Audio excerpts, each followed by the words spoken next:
Yo, yo, yo. Hello, everyone. Hello, hello, hello. Welcome back to another stream with your friend HM Rising. It is Thursday, and you know if it's Thursday, it is Doom Eternal Weekly Event Quest, and it is actually going to be Doom Eternal Weekly Event Quest for sure today, as we got here on the screen. It's been a while since we've done this. I think it's been about 2 months, to be honest with you. Month and a half, 2 months since we last played this, but we are back with it. We have a new event this week. The 60 Forsaken is what it's called. And we'll be going ahead and work a little bit on some of the quests today.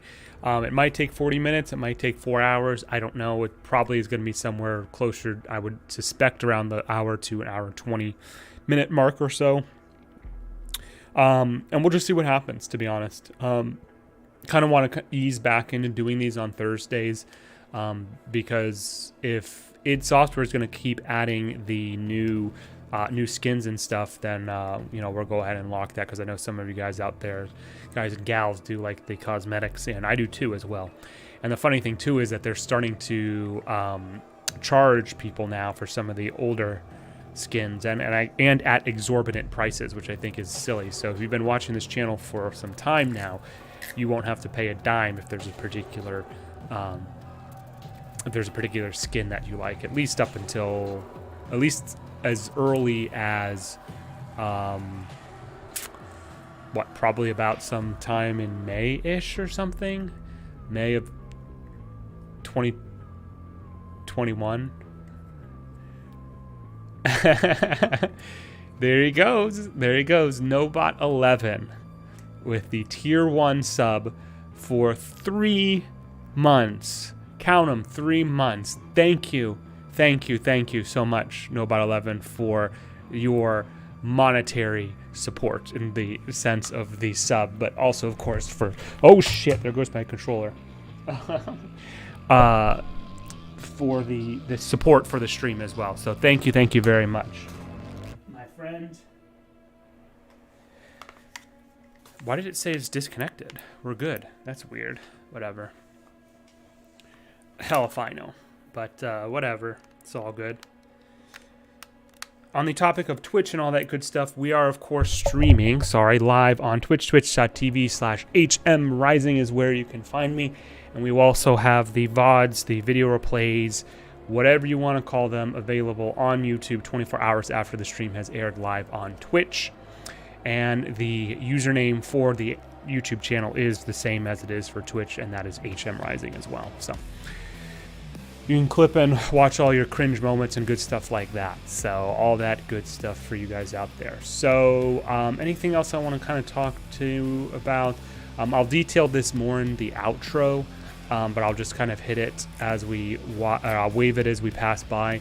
So I'm going to be probably off tomorrow for sure, most likely Saturday as well.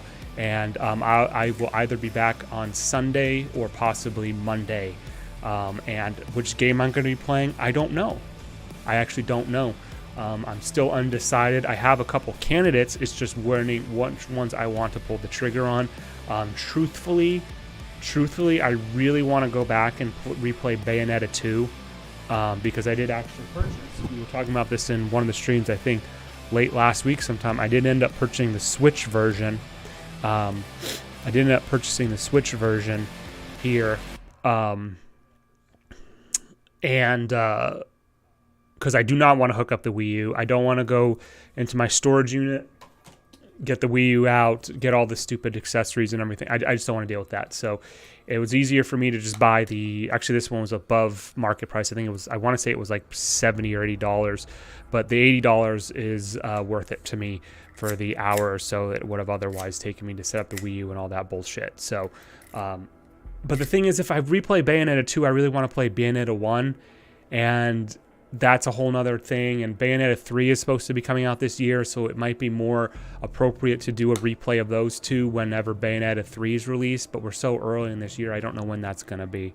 So, I don't know, man. I don't know. We'll see. I really have to decide what I'm going to be doing here. So all I ask is for a seat at the table when you get inducted into the Twitch Hall of Fame.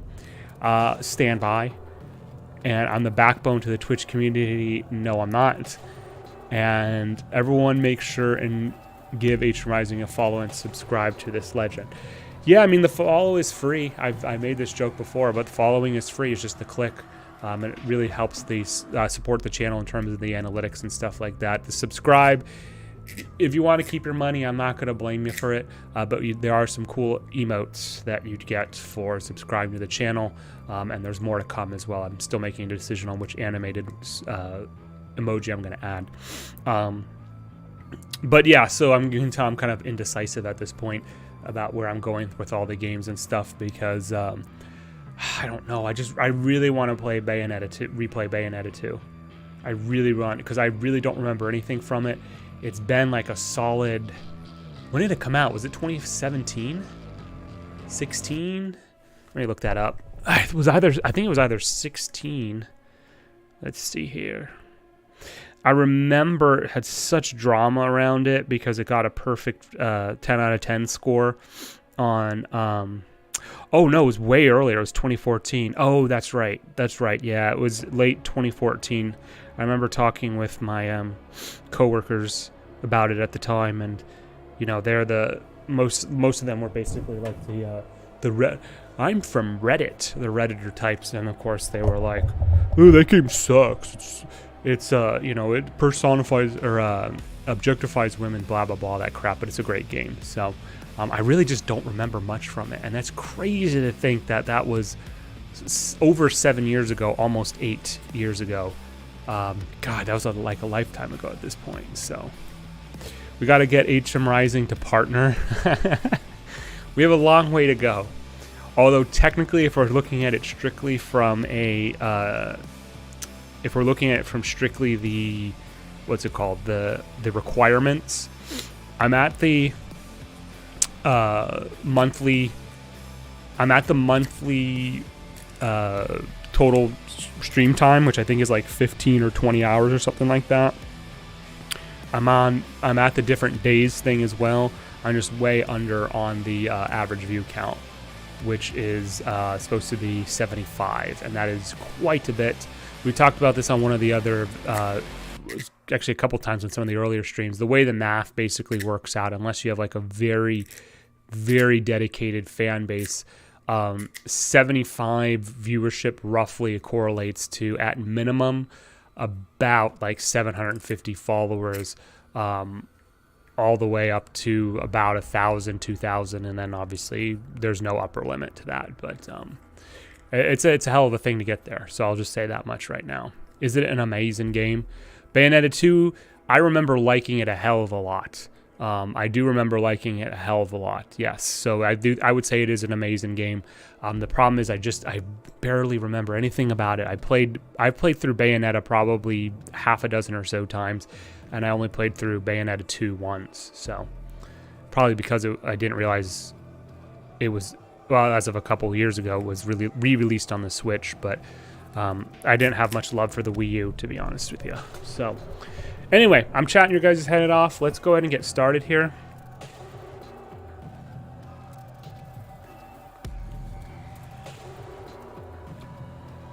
Water's got a kick to it.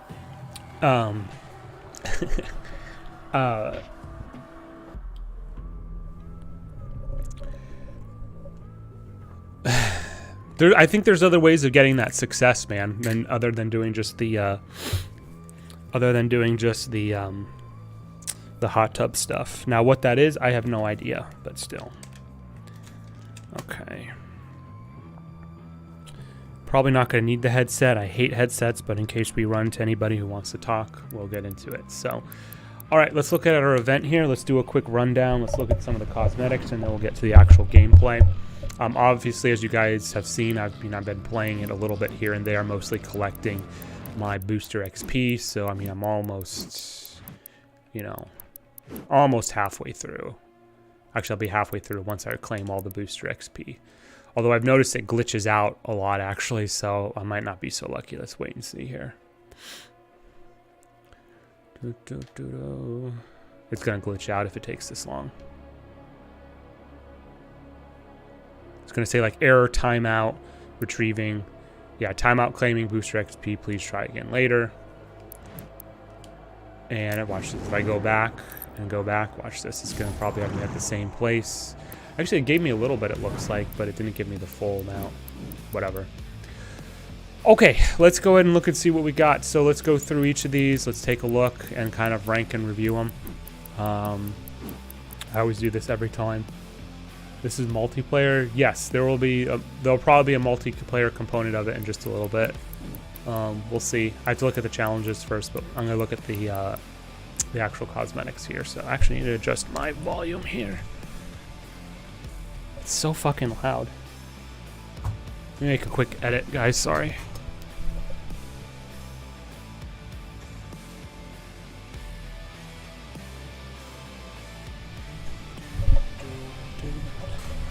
Okay, cool. I think we're good on the audio, so let's go ahead and get back into it. If it's not good, let me know. But God, it's just a shit show today's stream. My God, everything's busted. I need more. You guys need to invest more. I need more money to get better equipment. I'm just kidding. Okay. All right, let's see here. So what we got? We got the profile picture brains zombie. Fascinating. Dr. Zombie MD, a nameplate. It's fine. Colors are nice, but I don't really get the point. Neil, another player icon. I actually kind of like that one. This stuff has really more of a Halloween-y feel to it, but to be honest, it looks fine. I kind of like it. I like the crown. You should have told me. I would have played this game with you.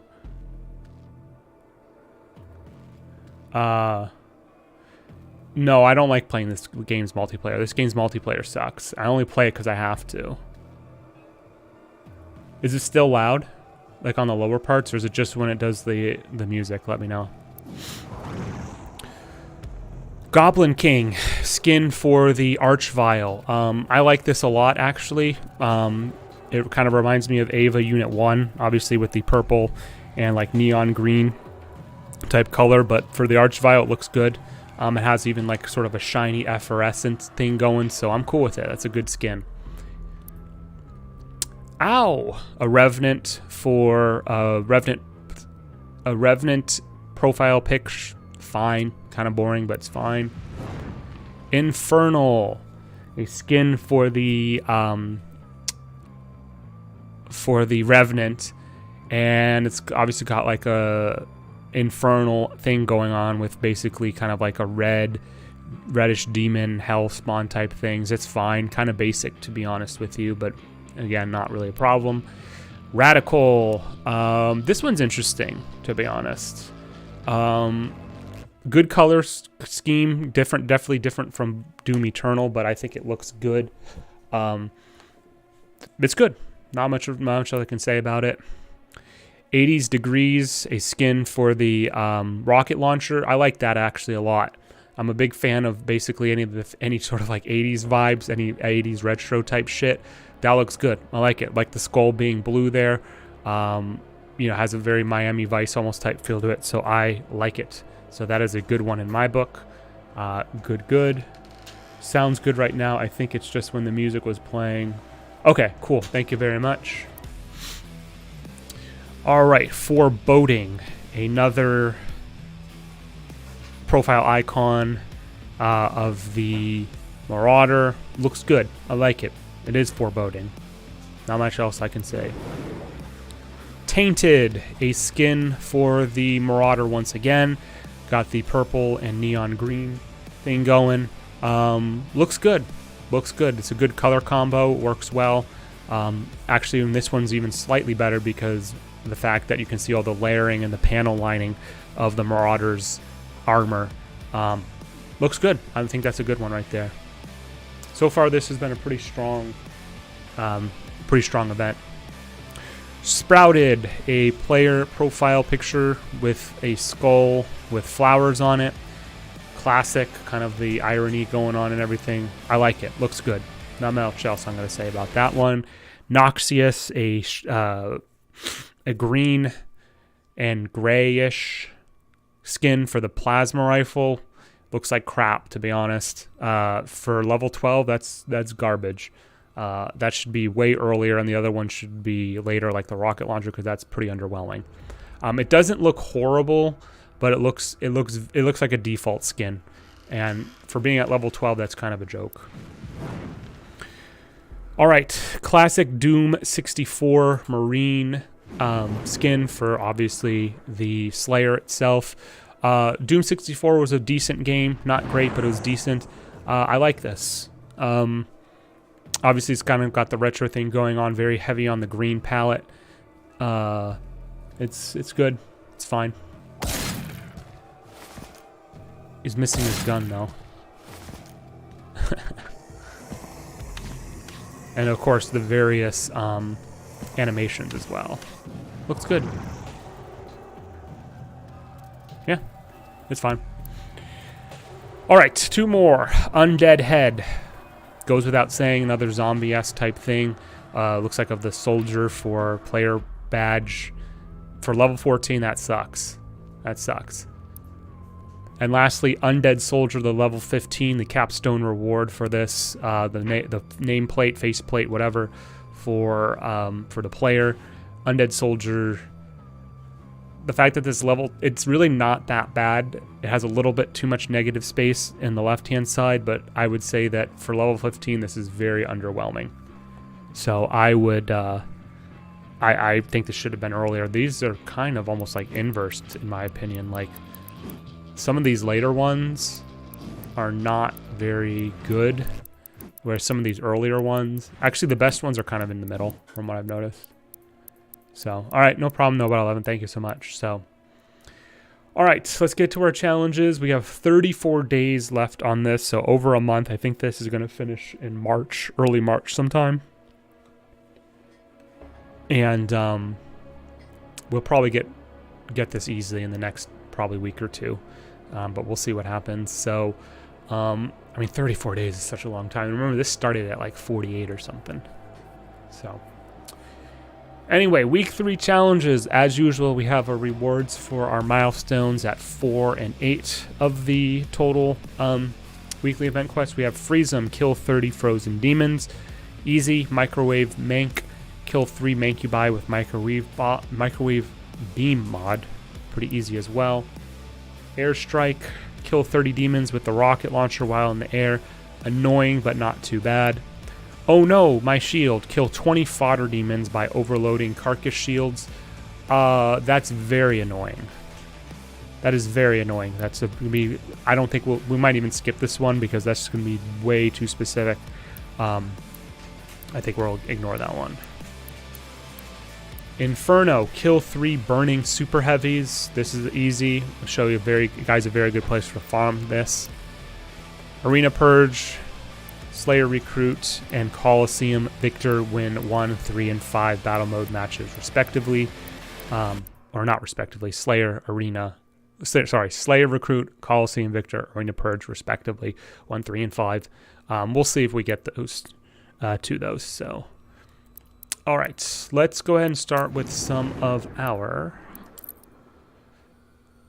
Clicked out of that too soon. Let's go ahead and knock out freeze 'em.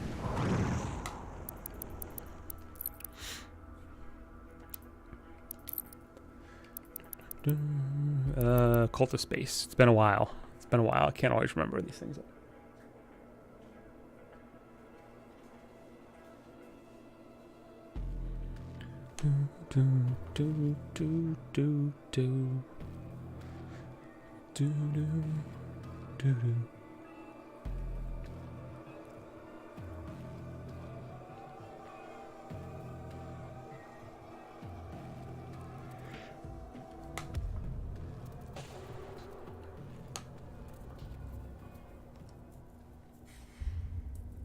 And I might be a little bit rusty with the controls, but we'll get back situated to it in a little bit here.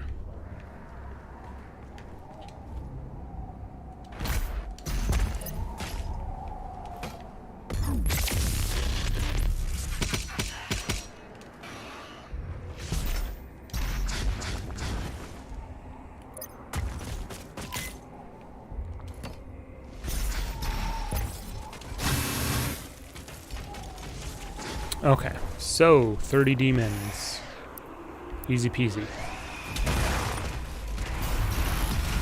Ice grenade equipped. Let's go ahead and do that. Boom. Boom. Boom.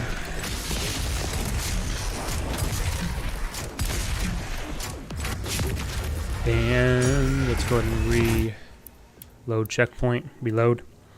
I don't know if killing that demon, all the demons, makes a checkpoint, but obviously I don't want to risk it. So. I think we should have got probably about somewhere between 8 and 10 for that. Let's take a look here. 10. Cool.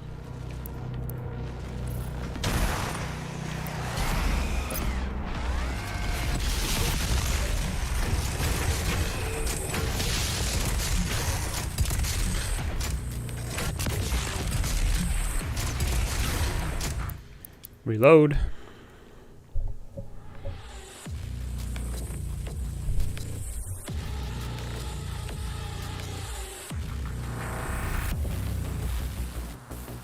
You know what's crazy too about this game is that coming up here in March, so just a little bit over a month,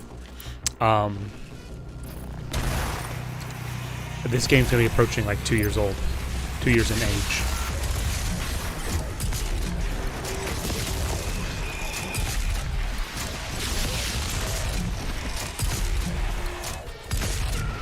Okay, I think that's it. Yep, looks good. Cool. Freeze them completed. Kill 20 fodder demons. No, I can't really do that. Airstrike. Kill 30 demons with the rocket launcher while in the air. This is another area, the same area in the cultist base where we can sort of farm that.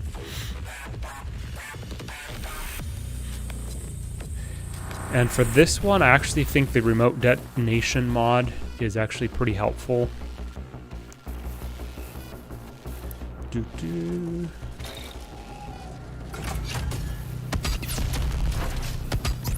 okay.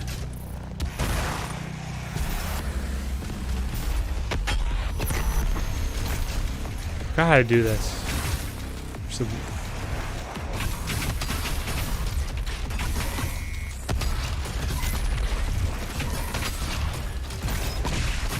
Did that count? It did. Sweet. So I just usually plink away at these. This cult part of the cultist base is really, really good for farming anything that's fodder or usually demon related, because you've got a stack of about 8 of those demons just sitting there waiting to be killed.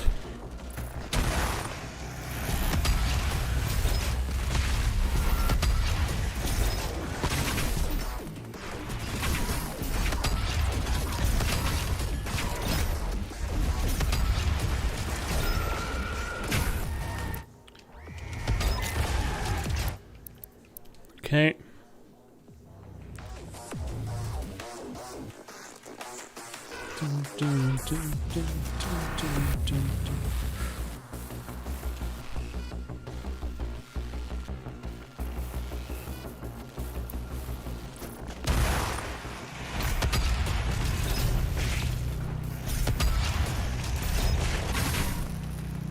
This one survived quite a bit.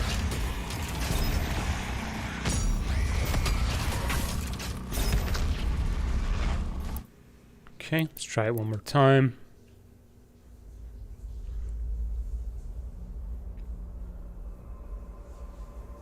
I'm curious to see though what the I'll probably at least get one PvP match in today. I'm curious to see what the if we have a lot of people still out there who's still playing this, the multiplayer.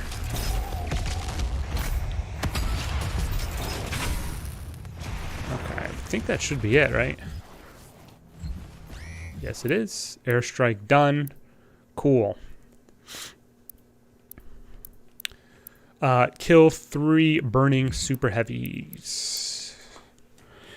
Super heavies are going to include basically any of your boss or mini boss type demons. The tyrants, the doom hunters, I think, are also considered super heavies. I'll look at the codex to verify.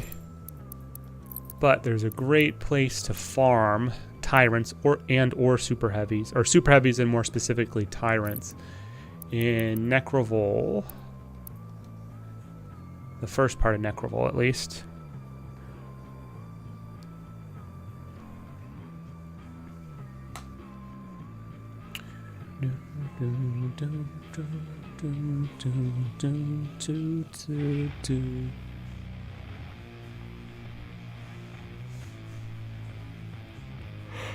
Actually, I received an email either today or yesterday from Microsoft. They were saying that they have Xbox Series X bundles available now. I didn't really look into it because I really don't care. Because in my opinion, the PS5 and the Xbox Series X consoles are such marginal upgrades to the previous gen that they don't really seem like it's all that worth it. In addition to the obvious fact that, of course, that there's been a huge shortage of them ever since they were basically released. So who knows? So okay, so what was our? It was kill flaming. 3 burning super heavies. Usually with all the cheats on, like I have right now, the flame belch will actually kill it anyway, so.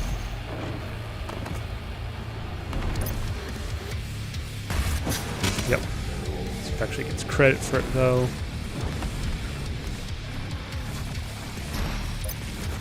Maybe not. I might have to turn. Oh, there it is, Inferno. Okay, yeah, it just takes a few moments to get the credit for it.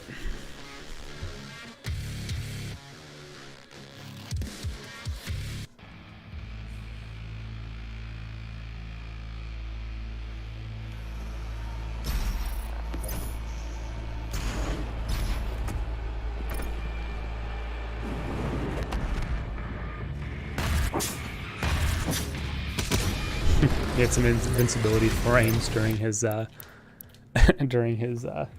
spawn-in.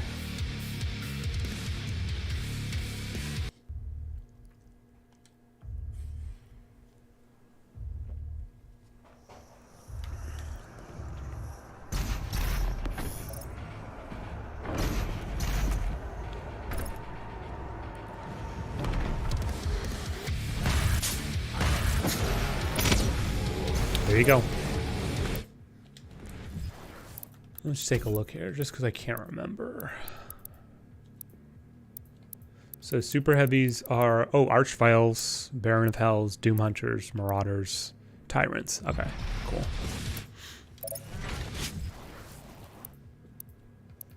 All right. Kill 3 Mancubi with Microwave Beam Mod.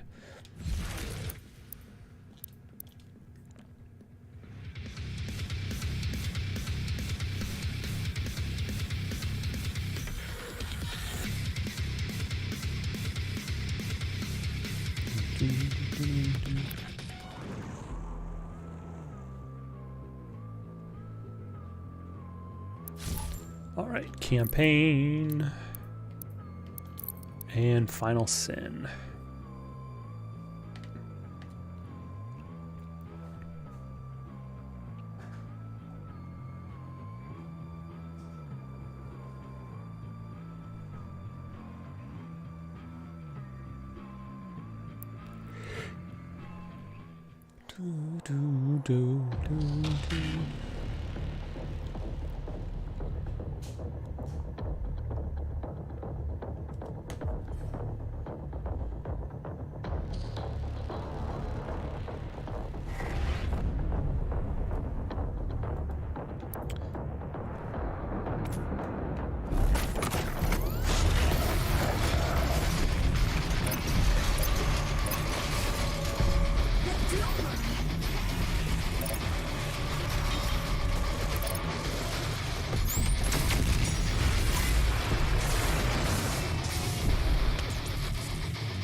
That's one.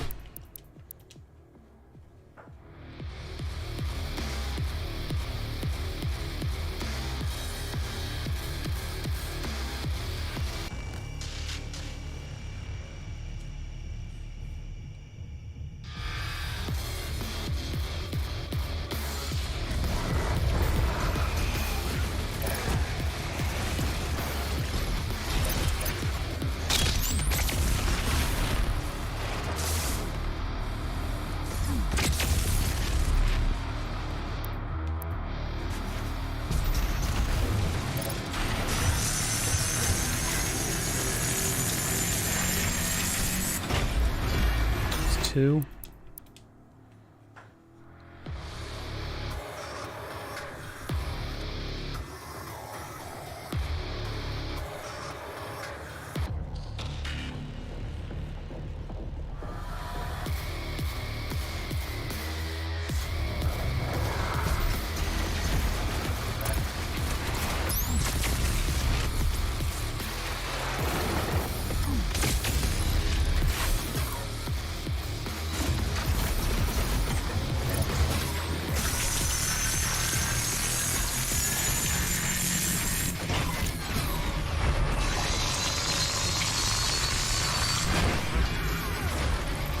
Ridiculous.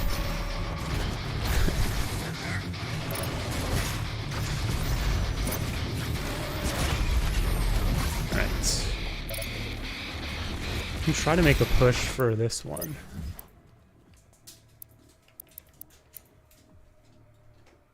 We'll give it one shot. If it looks like it's just too much, then I'm not going to bother with it.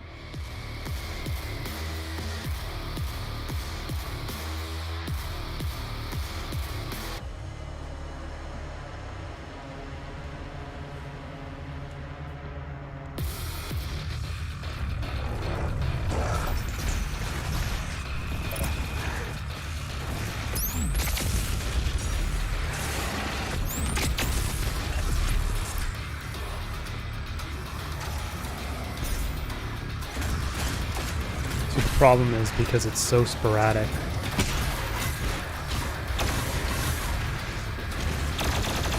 have to have the fodders like really right next to it. It's just not realistic to get that one. So we're gonna ignore that and not deal with it.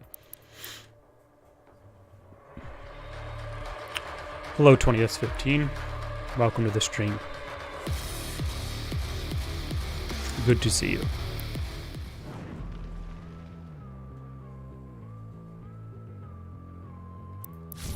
Alright, let's take a look.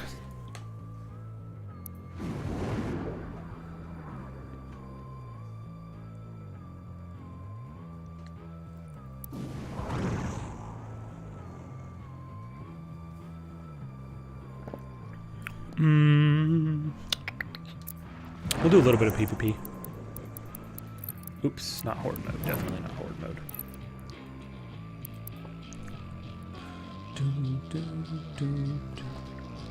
Right. See if there's anybody actually even playing still. If it looks like there's just like not enough people out there out playing, then it is what it is.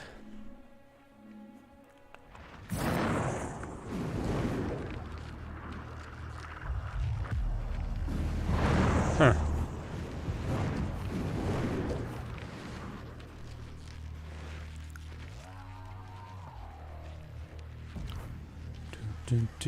So I think my my teammate here, if I recall correctly, that backdrop was a weekly event reward. So I think he might be pretty high ranked here. I guess we'll see in a little bit. Oh man, I have not played this in so long. I might be a little rusty. Actually, I probably will be a little rusty for sure.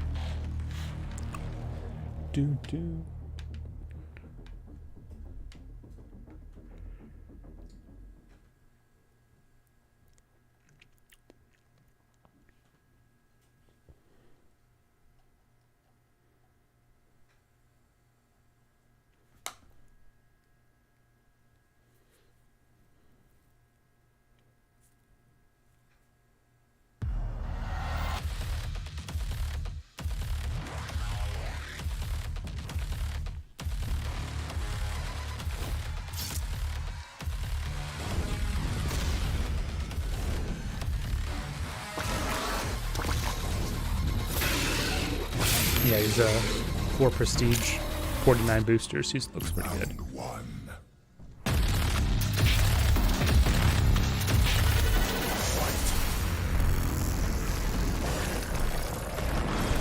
Man, it's been a while since I played this.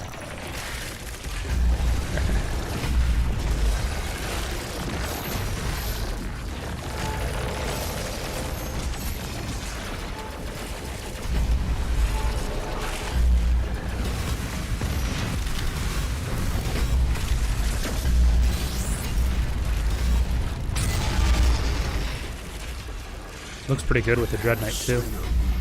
Slayer health critical. Slayer root blocked.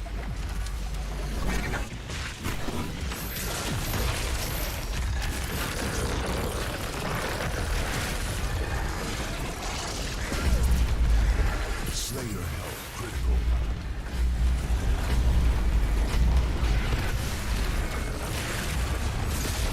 Man, my teammate carried me there. Not that we were in danger, but still. It's been a while since I played this.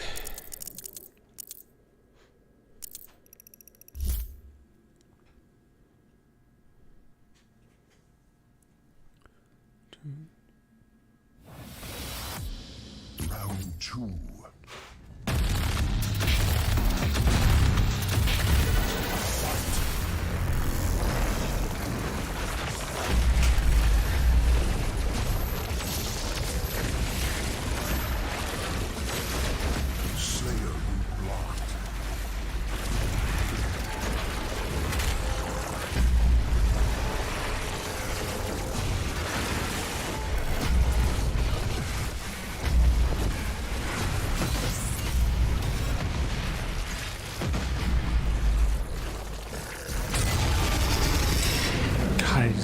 He's too fast for the Mancubus, but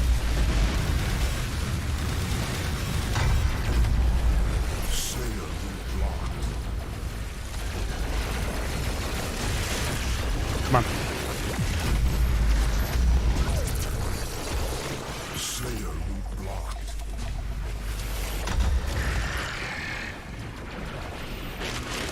Oh shit, I guess if you shoot it off the map it doesn't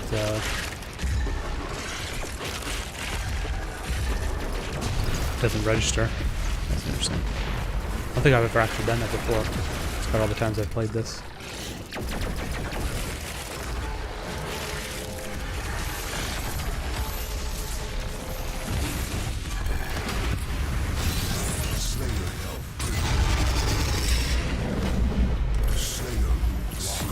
There we go.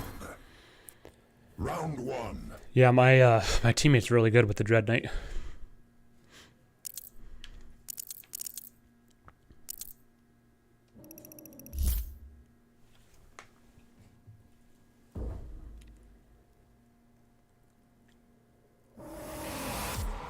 Round 3.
There you go. Victory. My damage is really bad on that though.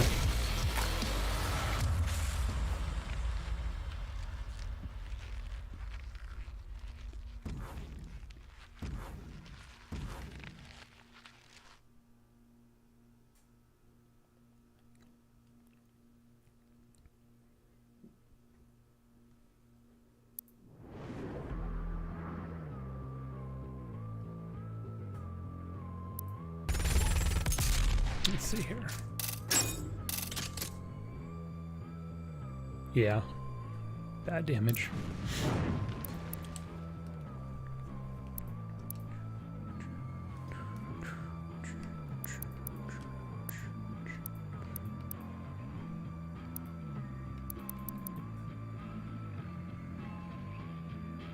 Damn, I should just play the Revenant to hurry and finish him off there.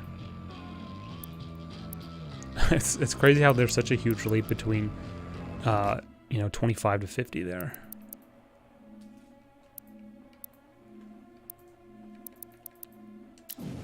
Whatever. Do, do, do, do.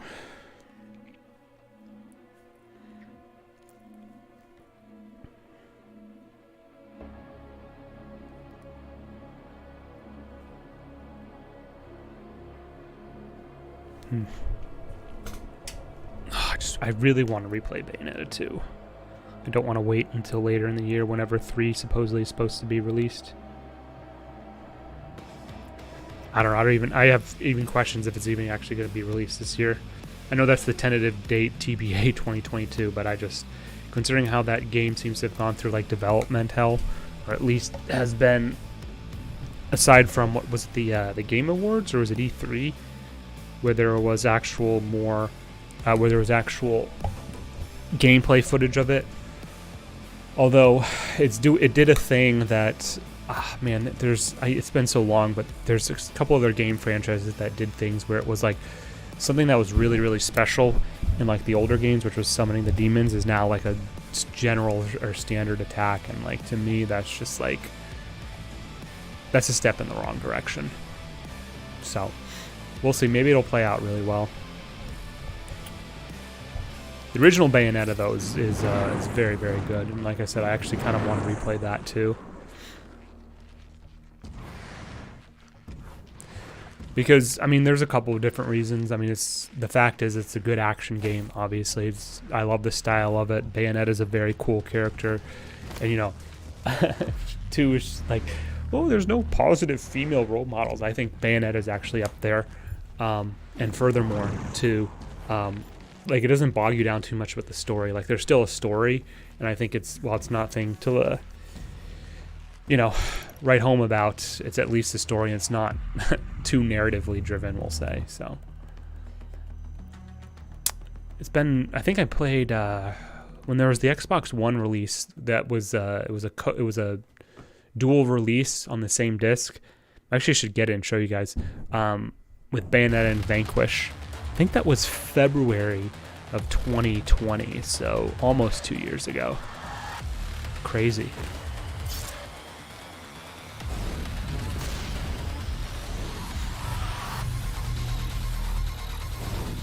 How is my partner level 1 yet has old series stuff?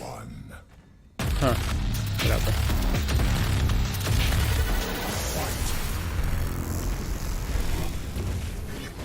What is he doing?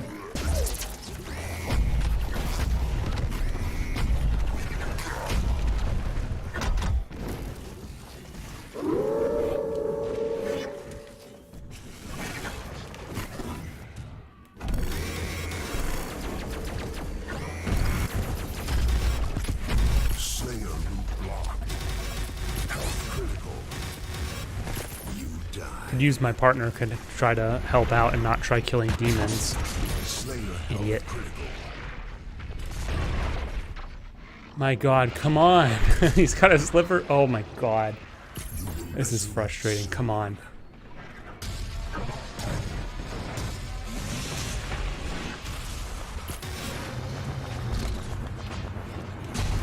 Fucking trash team member.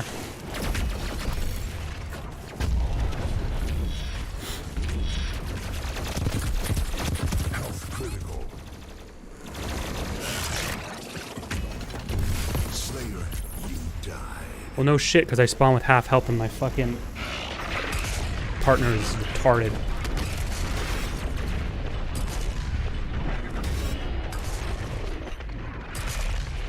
You will resurrect soon. Welcome back, Nobot 11.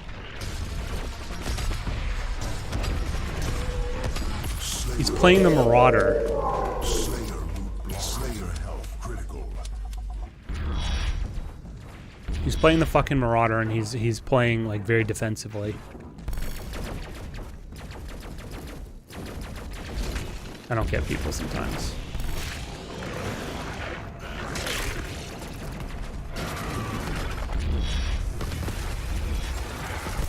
Slayer.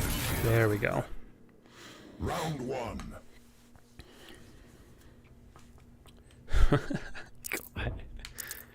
Could be worse. Could be worse. Actually, I should have went bigger bar. Oh well. It's fine. Round 2.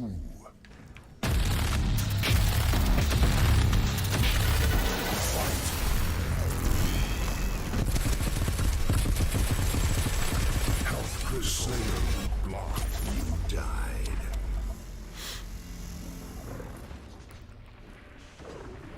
That's a common tactic on this map, and yet my partner, my teammate, did not seem to realize that and just started to try to rush the Slayer spawn point. Amazing.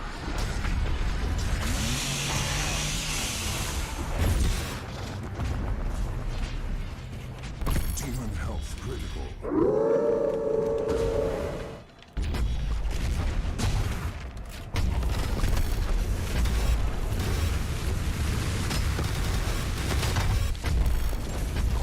Slayer root blocked.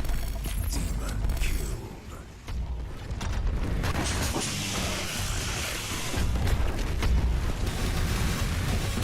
I feel like they actually, the developers might have nerfed the flamethrower. Health critical. Slayer health critical. Slayer. There we go. Whew, close. Got him. Round 1. Jesus.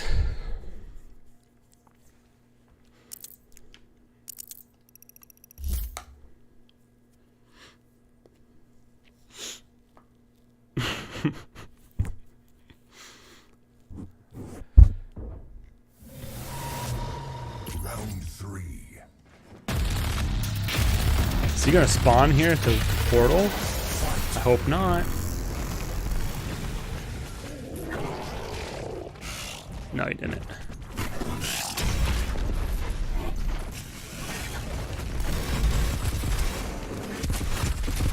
Slayer root blocked.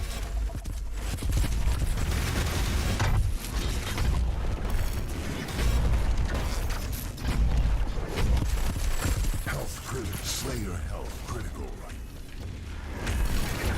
So this would be the ideal time for my partner to go finish him off as the Marauder, but he doesn't know what the fuck's going on. So.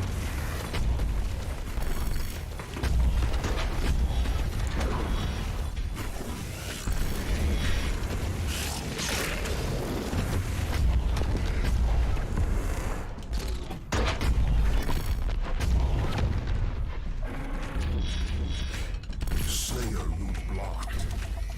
Slayer health critical. Idiot. Victory.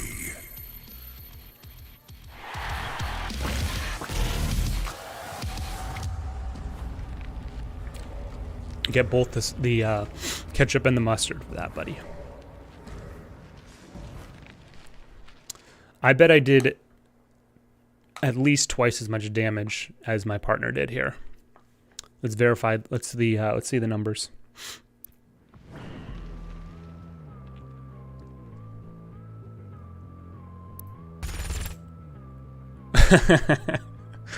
Almost 4 times as much, actually. There you go. Yeah, thanks for helping out, bud. All right. Anyway, it's already 2 wins in the book. I'll mess around for probably a couple times. I mean, if we get to the 5 milestone shit, I mean, we'll go from there. But yeah, so Juan DG1, how are you, buddy? I'm doing well. How are you? How many days left do you have on your sub, by the way? Because I'm gonna gift you another one. You may have told me that already. Sorry if I forgot. But welcome back to the stream, regardless.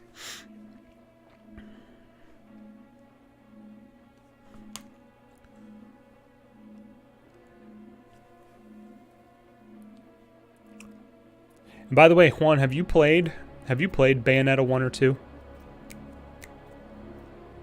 I'm doing amazing. Thanks for asking.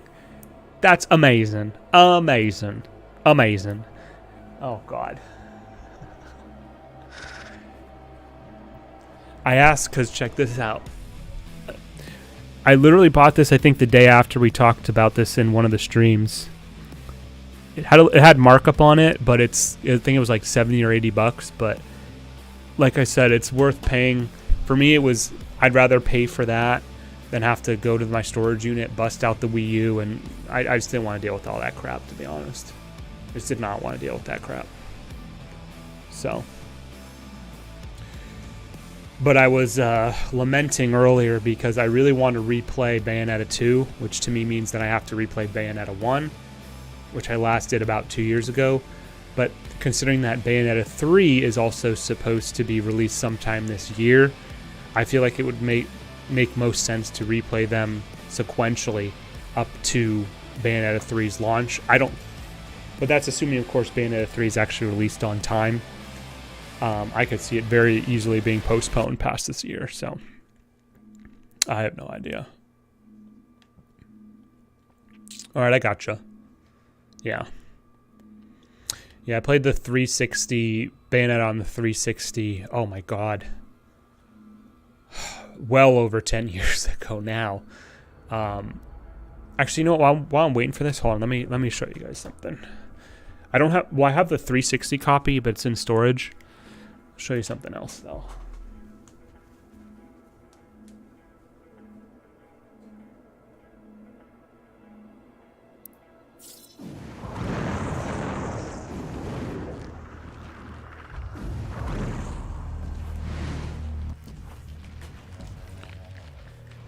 So I bought this 2 years ago, almost to the day, roughly, because it came out in February of 2020. It was the Xbox One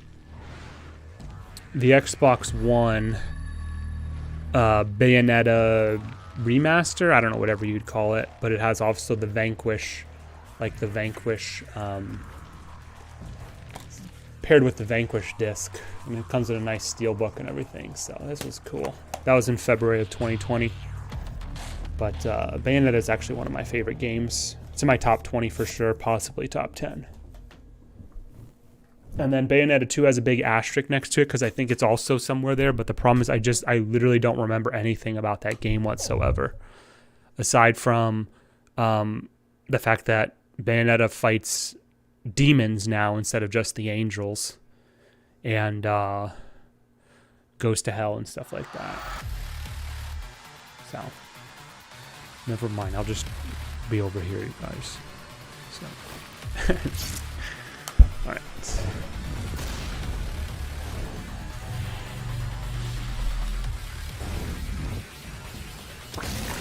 Yeah, you get the mustard and the ketchup.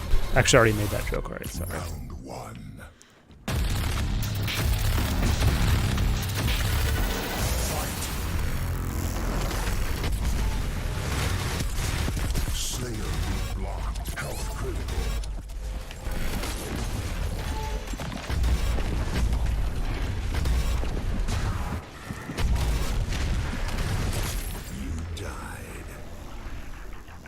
This is a bad map for the Mancubus, though, in my defense. This Marauder seems decent, though. Never mind. Round lost.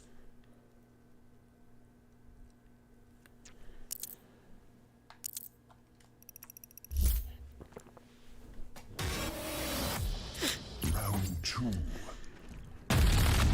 It's a bad map because they make you this need, despite being basically kind of like a tank class, it still needs usually like an area that it can cover.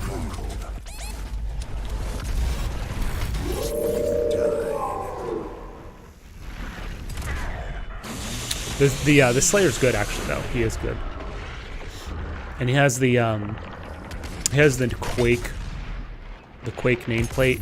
So I mean, he's been playing for, despite his lower level, I can tell he's been playing for a while. So.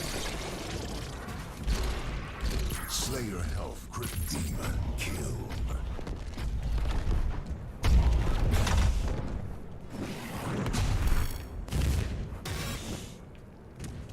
Slayer loot blocked. Demon resurrecting soon.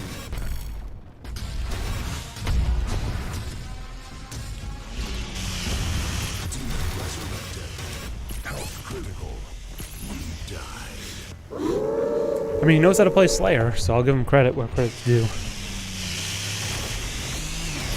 The Steelbook? Oh yeah, I'll show that off in a little bit here too. At the end of this match, which we'll very likely lose.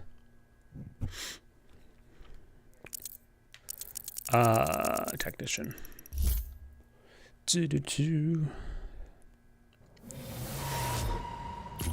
Yeah, Steelbooks, but they're made of aluminum, right? They're not very durable.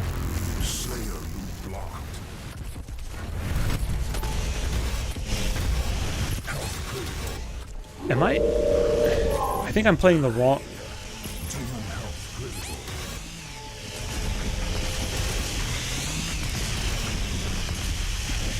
Am I playing the Defeat. the heal kit or the DPS kit? Looked like I was playing the heal kit, but I should have been playing the DPS kit. Dude.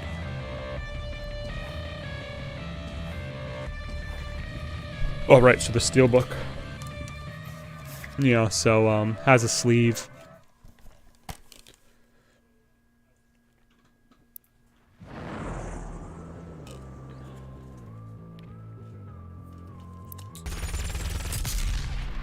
Yeah. So, very good game. And then I think this Bayonetta 2 actually comes with a download code for Bayonetta 1, right? That'll be like the third copy of Bayonetta that I own. No, yeah, the third.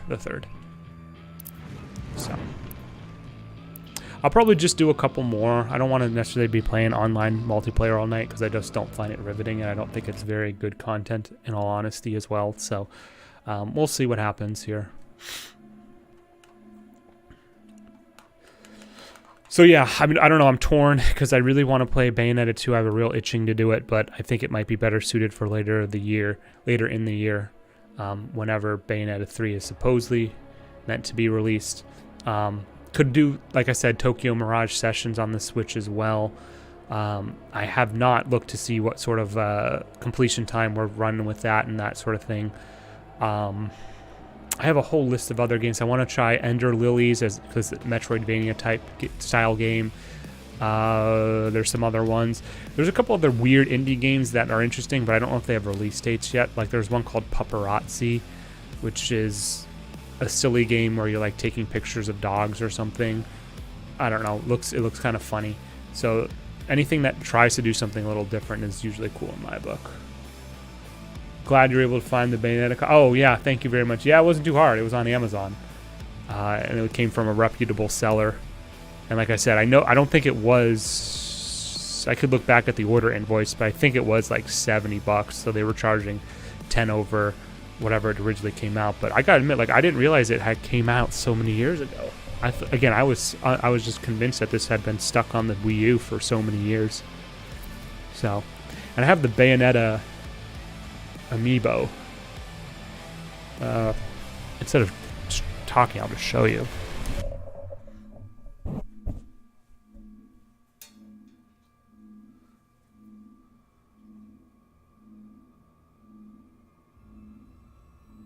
Where is it?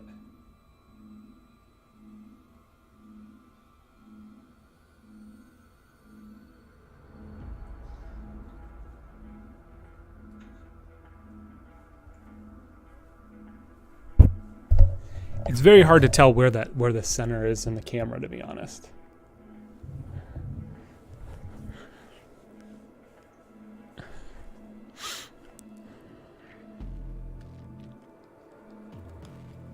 What are you playing, Juan? Are you playing anything? Any games?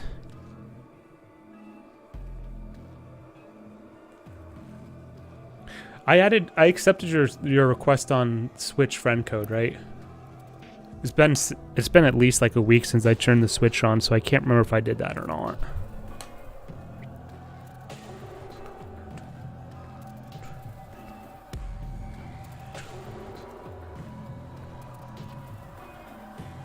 No, thank you so much.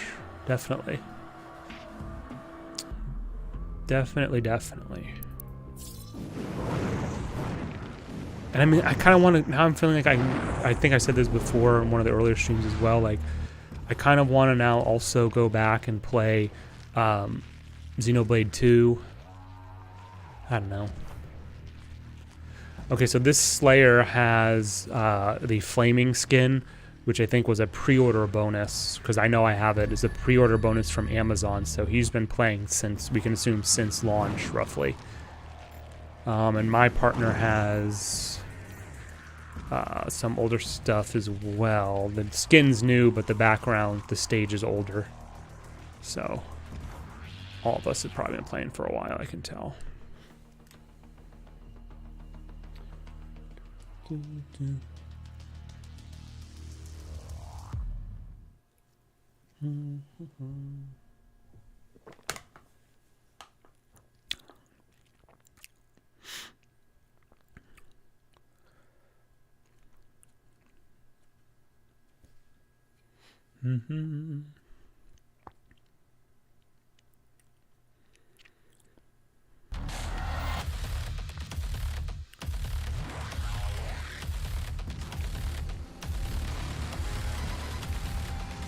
Level 1 prestige, so he's pretty good.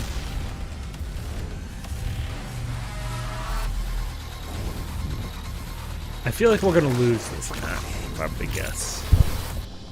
I think this guy's pretty, this Slayer's pretty good.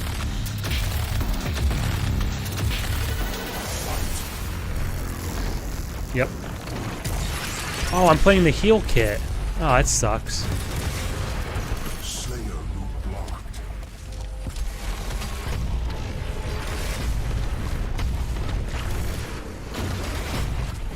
How did I end up getting the heal kit though? And I didn't change it during the load match. Huh? It's odd. Demon health critical. Demons killed. Round lost.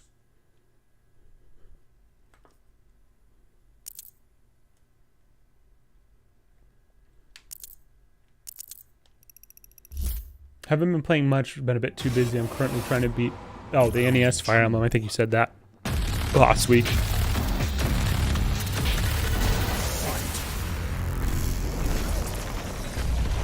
Refresh my memory, is that like a remastered version, or is that on like a virtual console, or what's the deal with that? I know it has Marth, right? Because Marth was in the original. And who was his like love interest that became his wife? She also has blue hair, right? She was a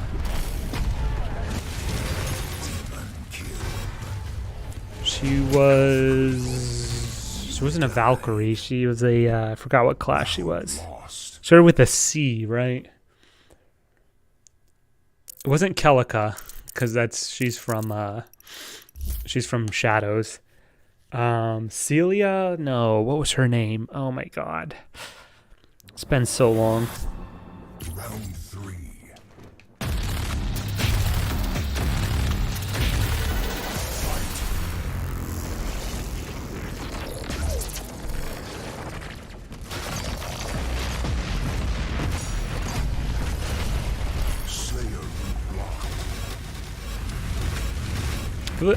I'm pretty sure the flamethrower's been nerfed at this point.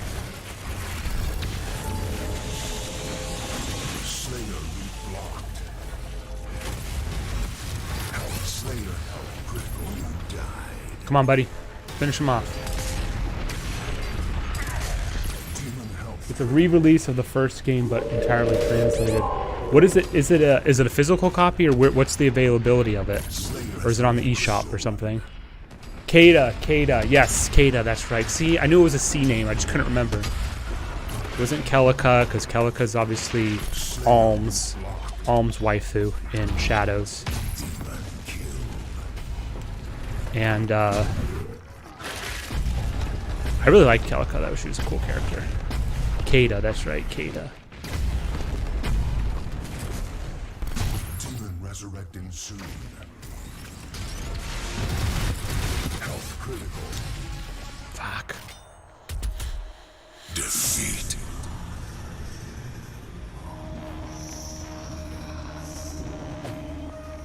He got us in the whole half there, not gonna lie.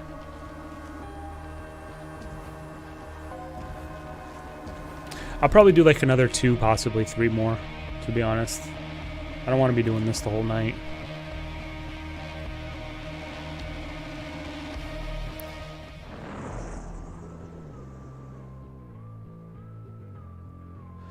You know, shit, I wonder if I can...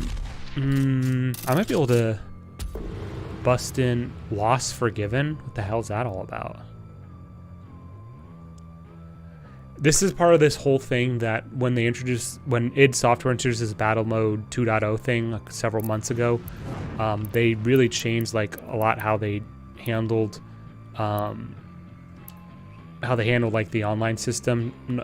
That's kind of redundant, but I haven't really followed up on it. I don't really care. Limited time digital release. Shit. Oh well. What's Kata's class? Martha's Lord, right?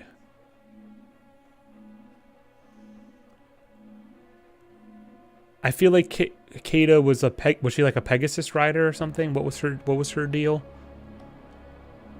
I might be. I think I'm confusing Kata with the blue-haired girl in Shadows she had 3 other sisters. There's a blue-haired girl, green-haired girl, and I think a pink-haired one. And they were Pegasus riders, but I might be confusing myself. Yes, exactly, yeah. Yep. She's a Pegasus Knight. See, I know these things. I remember. I'm not the most competent. I can't remember the specifics, but that's right. She is a Pegasus Knight. Okay. And yes, it is those trio. I think are they triplets or are they different ages? I can't remember. That I don't remember specifically.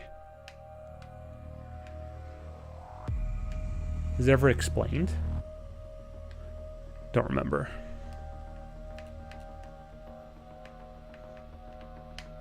I thought you didn't play Shadows. You just know of them?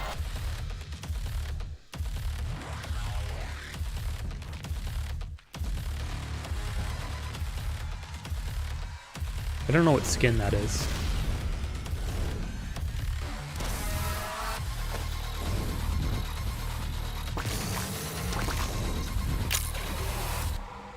Round 1.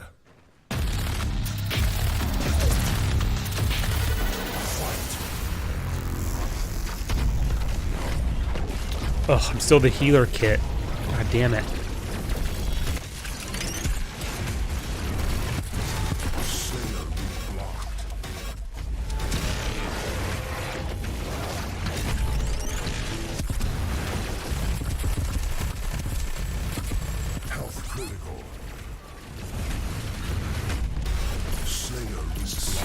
Nice. Damn, my partner's really good. He's really good. Shit. He knows how to play Marauder, that's for sure. Round 2. Just sisters? Okay, that's right, yeah. The pink-haired one was the youngest, if I recall correctly. And I think the blue-haired girl, I can't remember their names, I apologize. The blue-haired girl, I think, was the eldest, and then the green-haired was the... Wait a minute, hold on.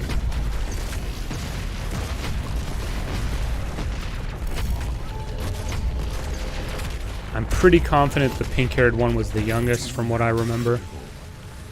And I think the blue-haired one was the oldest and green hair was the middle child.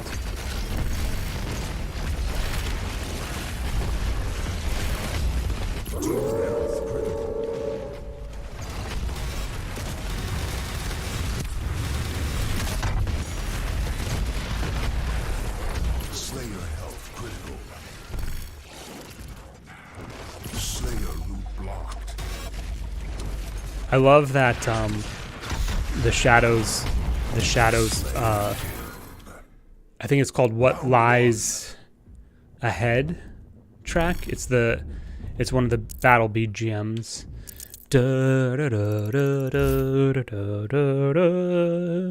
And I loved all the units, all the different characters, the units, whatever you want to call them. Their little quips, their little ready They're ready things where they're like, stand aside. Kind of want to replay that game now too. Stand aside. The mother walks with me. Come at me, fools. I'll do my best. I'm still hyper. Let's go. Sure, I'm still hyper. Let's go.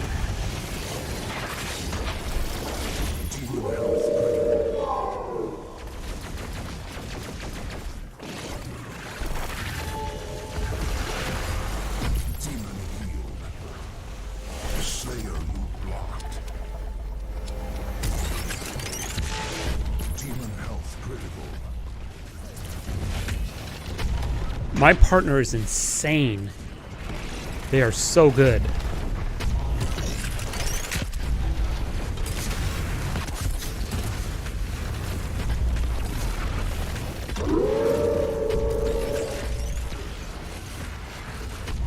Fine, twist my arm.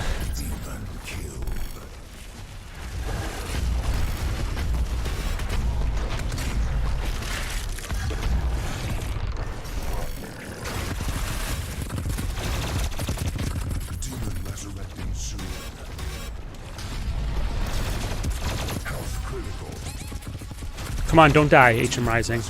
There you go. Now I die. S pink-haired was indeed the youngest. You had the other two switched. Oh, so the green-haired. Paula. Paula was green hair, right? Katria was the blue-haired one, I think, right?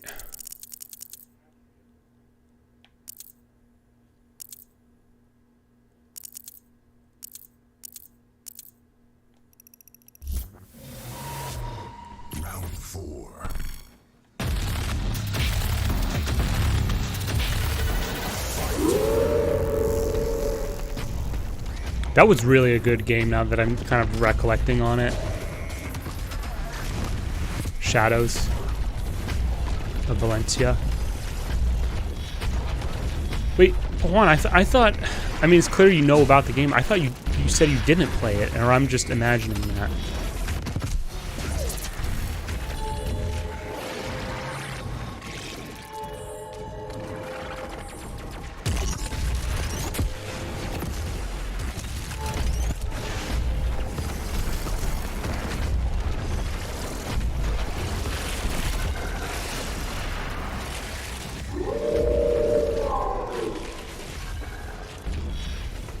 I got it? What do I... What? Oh, the girls, yeah. Or the sisters, yeah. What can I tell you about this game? I don't really like it, to be honest. I just kind of keep it on to play it as a tradition.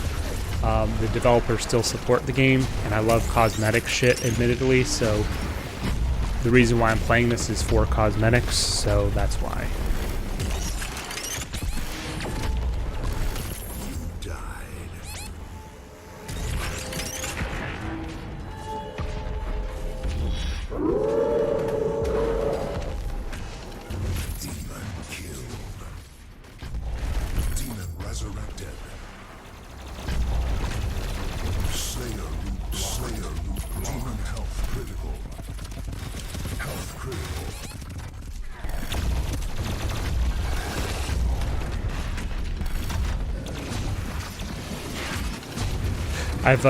As I've aged, I've gotten less and less interested in FPSs, to be honest. But because I love Doom 2016, I thought that was a very, very, very, very good game. I kind of got suckered into playing this one, the sequel, and in my opinion, this was not anywhere near the first, or not the first, but the prequel, we'll say.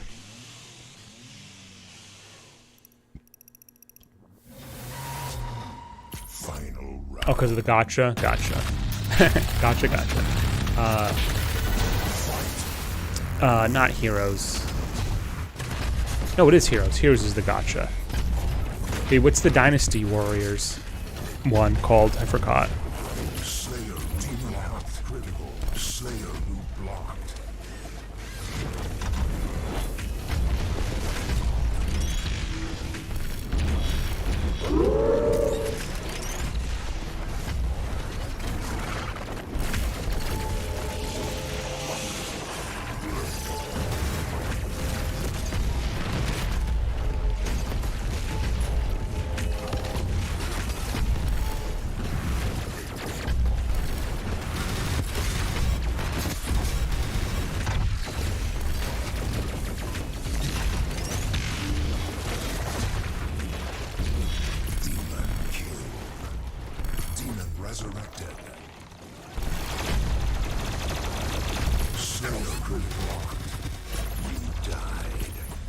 Warriors, that's right. Warriors, that's right. That's the Dynasty. What a surprise, the Dynasty Warriors-esque one. That's right.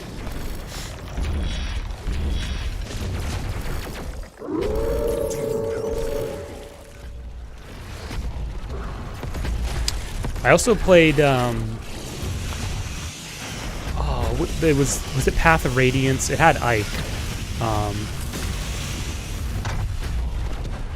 Had to have been... Well, Ike's in at least 2 of them.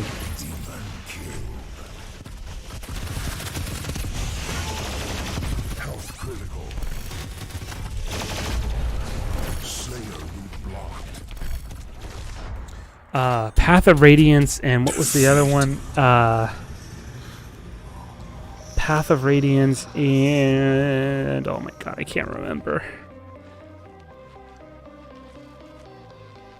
Can't believe I forgot. Radiant Dawn. Radiant Dawn, that's right. With the whole Radiance type deal going. Yeah. That's right.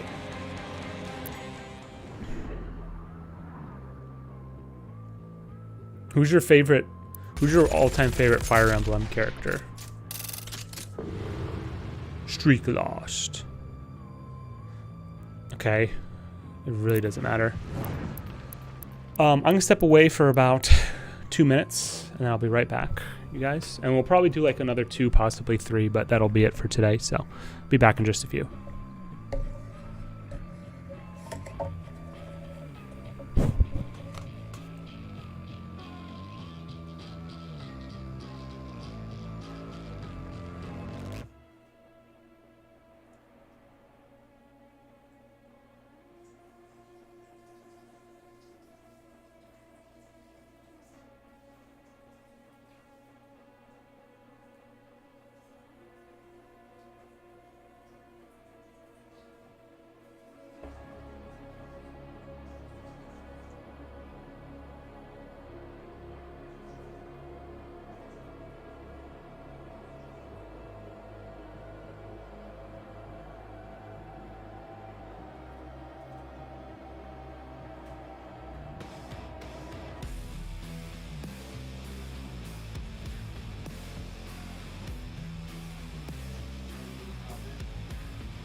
Very nice, honey, but I had a smoothie when I left. It's fine. Thank you. Yeah. Love you. Okay, Very thoughtful. Not even. Nice to be. Not even. All right.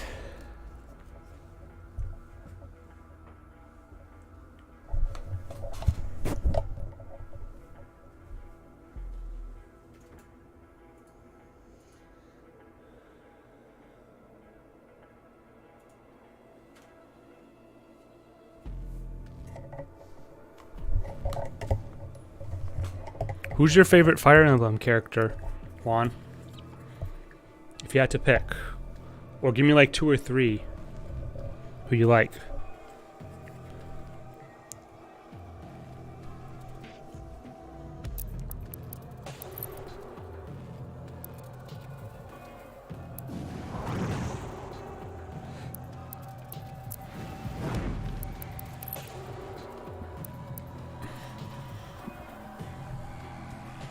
Oh, you already had it. Sorry, that's a tough one. I guess either Felicia from Fates, Dimitri from Three Houses, or Annette from 3 Houses. Fair enough.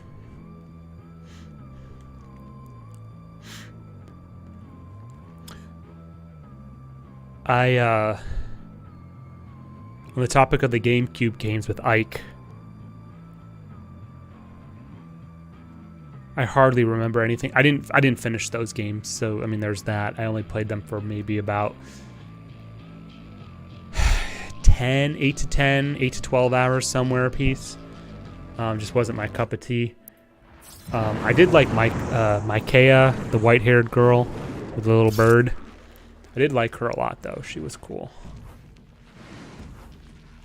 Wait, why am I a Dread Knight? I want to be a Dread Knight. What the fuck's going on here?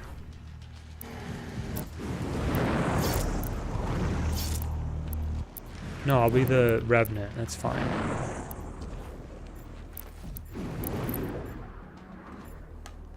Oh, now he switches. Whatever. I did like her. She was kind of cool from the GameCube games. Micaiah, whatever. I don't remember. She was cool. I'm kind of a sucker for the girl next door archetypes, to be honest. Those two games are pretty difficult to find nowadays. I mean, I wouldn't be surprised. I mean, basically from that era, GameCube, PlayStation 2, Xbox, even some Xbox 360 games are even hard to find now. Most places have, like, secondhand shops that would have had them, like GameStop, for example, have already cleared out their inventory of that stuff years ago. So, that was the series with the Black Knight, right? I didn't really care for him either. He had some cool fucking armor, but I don't remember what his whole deal was. I don't remember being impressed, though. Like, I can usually get past most games if they have a bad story or something. But I just did not care for Ike's whole deal, to be honest. And I also don't remember what Ike's whole deal is, to be honest.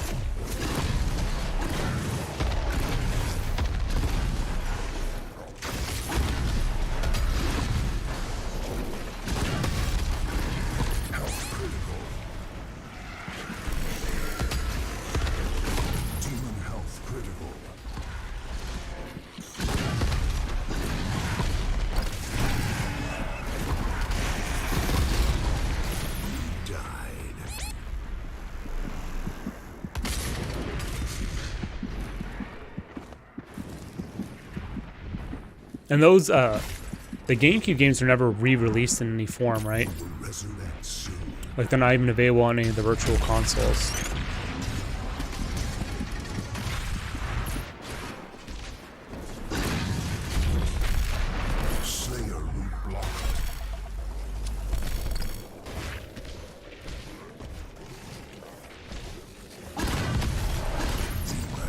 I've always been a person who's really cared about, like, having the actual physical copy. I've probably made that, you know, that diatribe many times before.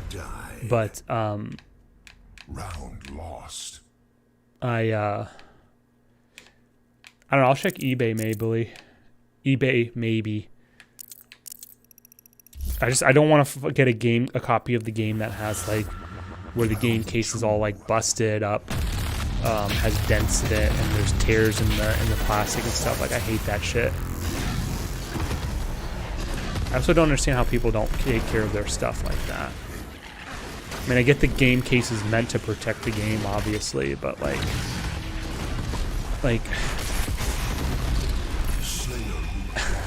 where are you taking it that it's getting all these dents and scratches into it?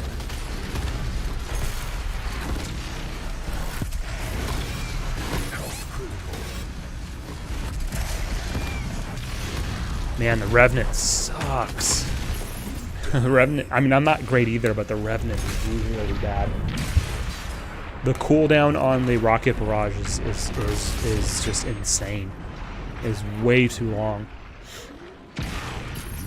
But this game has traditionally always buffed the hell out of the Slayer and nerfed the demons, so I guess I can't say I'm surprised.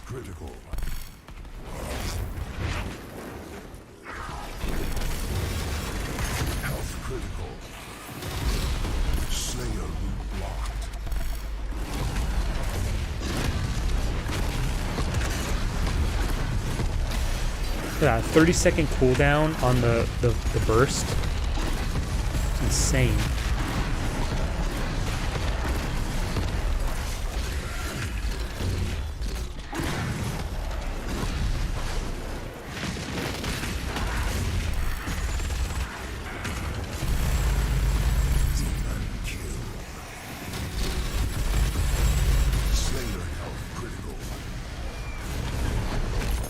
Come on. Round lost.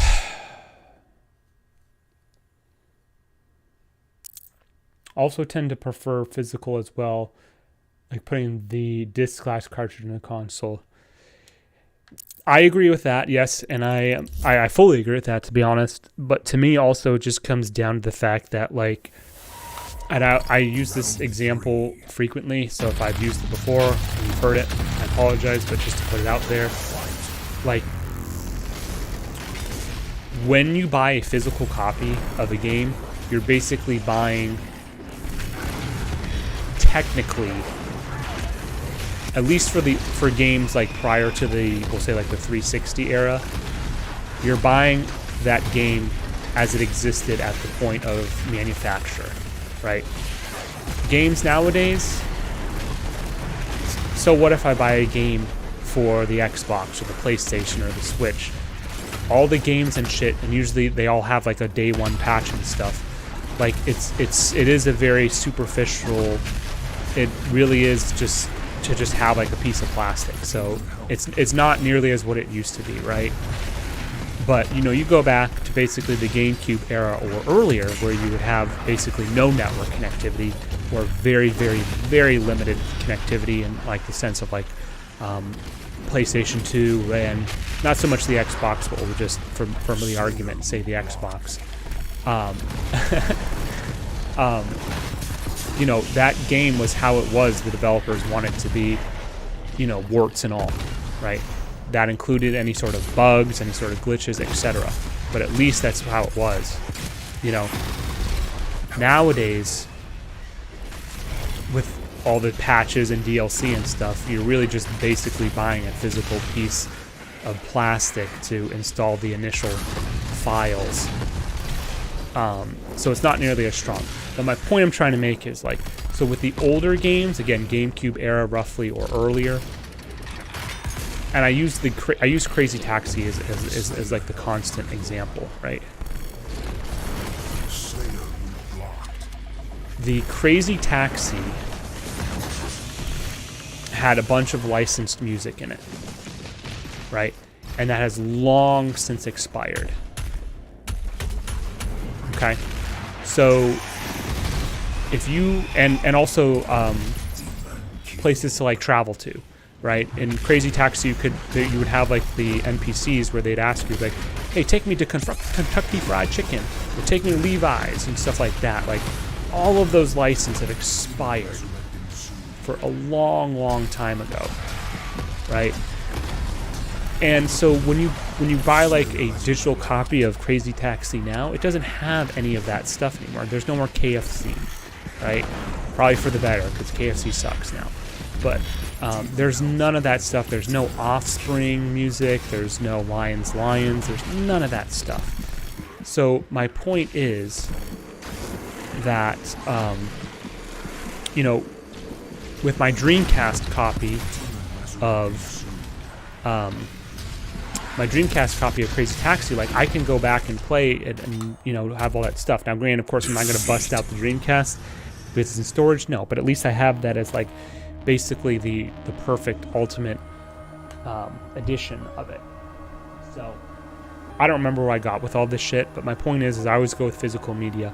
Now, it's funny, too, as a side note, is that when you sometimes read like the EULAs, the end user license agreement and stuff for a lot of these games, there's usually some verbiage in there that say like you're basically just buying, even though you have the physical copy of the game, you're basically just buying a license to use the game software.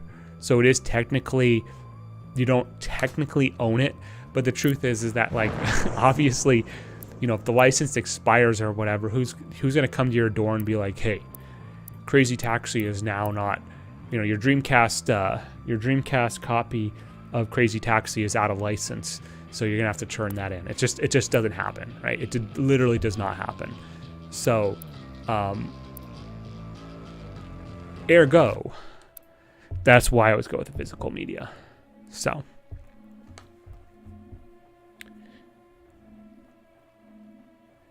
There was another. Oh, No More Heroes. Actually, that happened with the No More Heroes. There was a track, at least one licensed track in the No More Heroes re-releases on the Switch that wasn't included because the song track that was licensed, I think from Sony Music, had expired, several years ago at this point, and it's not on there. I think it's the Genki Rockets. The Genki Rockets song, as I recall. It's not on the Switch versions. Now, again, I know the argument, as I sort of alluded to, is the fact that who's going to bust out an old console if they even still have it to play these old games in all their glory. That's a very valid argument, but as a historian or someone who kind of fancies them a historian, I'd rather have that option than play some like soulless game that has like generic, licensed copyright free music or whatever. So yeah, but whatever.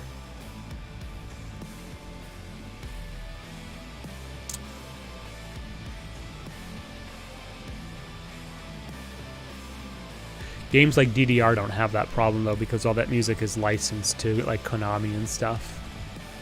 Although granted, DDR, nobody really plays DDR anymore though, so that is another whole thing. I still play it periodically, but nobody plays DDR anymore.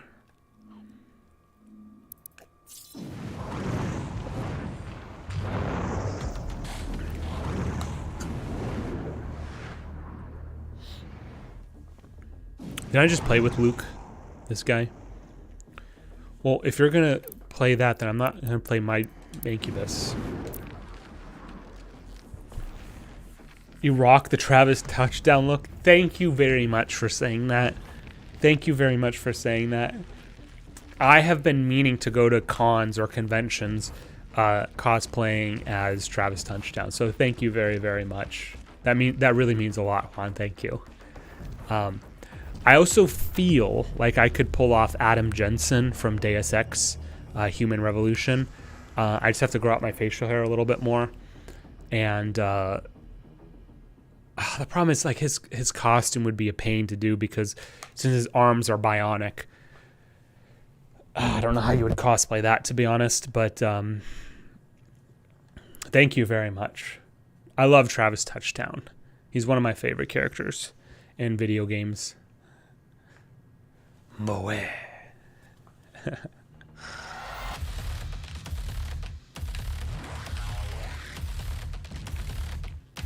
I also am like Travis Touchdown, admittedly. I shouldn't say that, but it's the truth. Just a old weeb playing weeb games.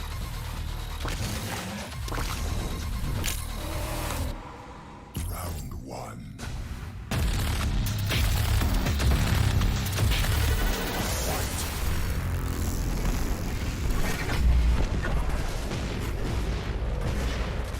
Interesting choice playing the Pain Elemental.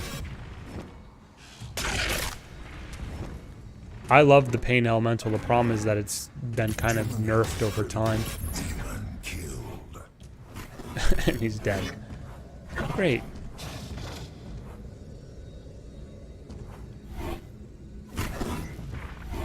Slayer loop blocked.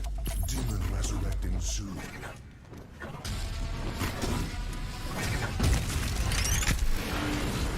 Demon resurrected.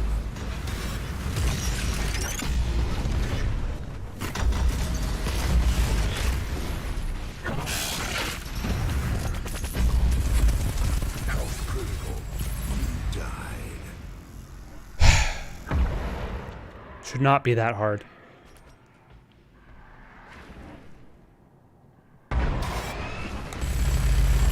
Yes, attack the Keiko demon, Pain Elemental. Slayer health. That's bound to work for sure. Slayer loop blocked.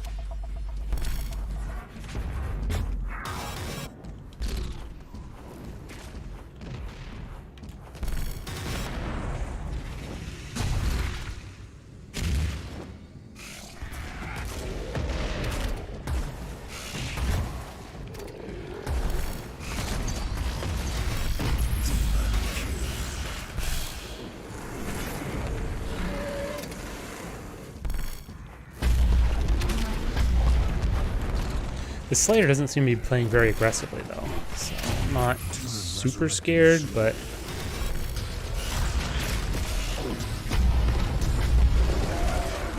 Demon resurrected. Health critical. Slayer blocked. You died.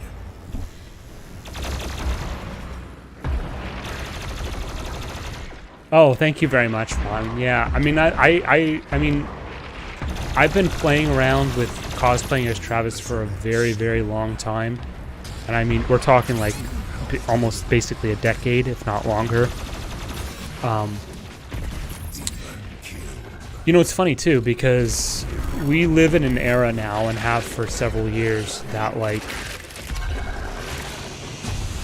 I mean, you could literally go on eBay right now and buy like pre-made costumes for most cosplay type things for like almost basically any character.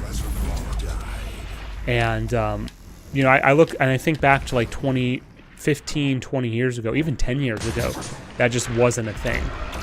Like, thank you, Pain Elemental. That wasn't a thing. It wasn't a thing 10 years ago. It was hard. No, it was probably a thing about 5 years ago. But point being is we've come a long way as a society. We've come a long way as a society for like that sort of thing. Like cosplay 10 years ago was very, very much homemade, homegrown type stuff, whereas nowadays you can basically buy costumes for anything from anywhere, really. So where am I going with this? My point being is that so you know, 10, 15 years ago where I didn't have as many resources, is they AFK now? They're AFK. Slayer health critical. Slayer killed. Round one. You know, it's a lot easier to find stuff. Everything I bought and everything I had for my cosplay for Travis was not like a pre-made type thing. It was all things that I assembled basically over time. So I quit. Victory. Yeah, give him the ketchup and mustard. There you go. That's what you get. But I love Travis Touchdown.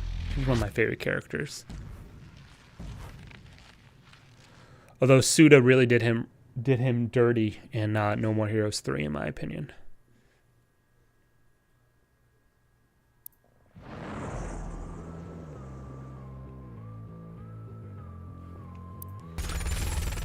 We'll probably, you know what? I think at this point, well, I'll play a couple more. I think I'm close to the. I'll do like one or two more. How's that? I'll do like one or two more. Because I'm not gonna get the 8 of 8 milestone because I'm not doing that stupid quest with the overload the carcass shields for fodder kills. That's so esoteric. It's ridiculous. But we'll get a couple in here. Try to bring it to about like 2 hours.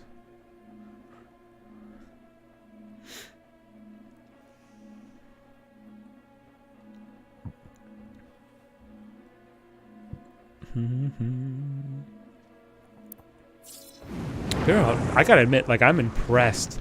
It looks like there's still a lot of people playing this multiplayer almost 2 years later. So good on them, I guess.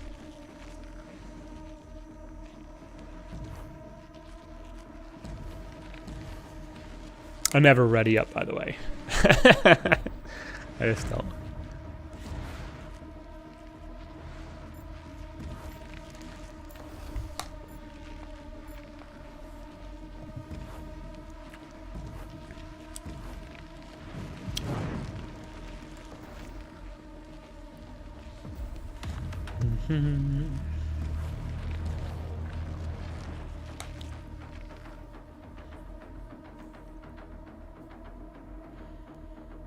You play Smash, right, Juan?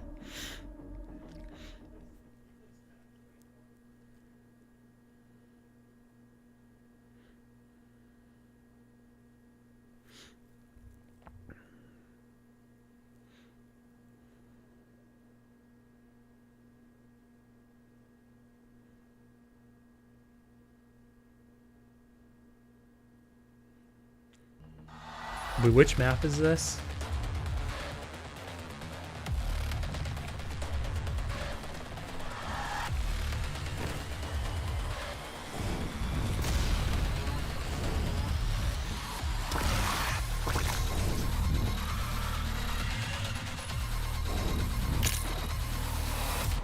Oh, this one? This one's okay for Mancubus.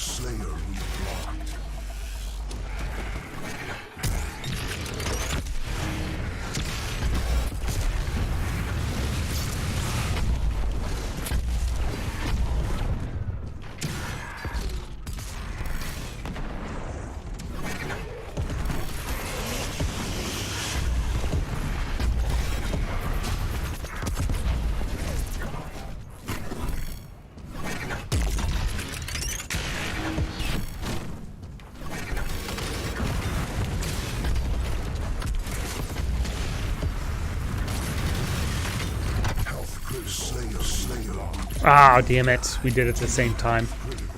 Shit. Who's your main in Smash? Or mains? Round lost.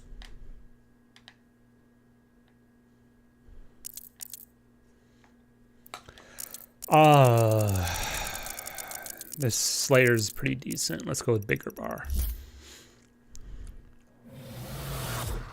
Round 2.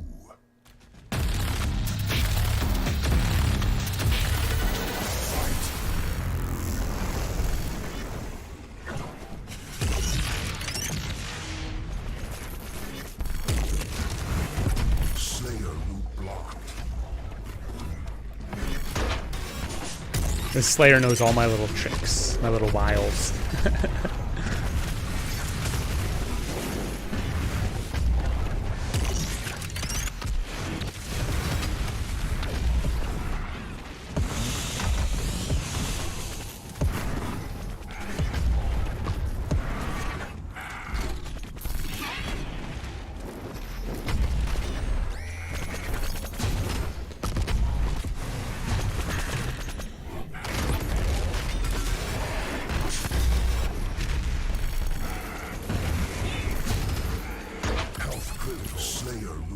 I become totally distracted. I'm not paying attention at all what's going on. Sorry.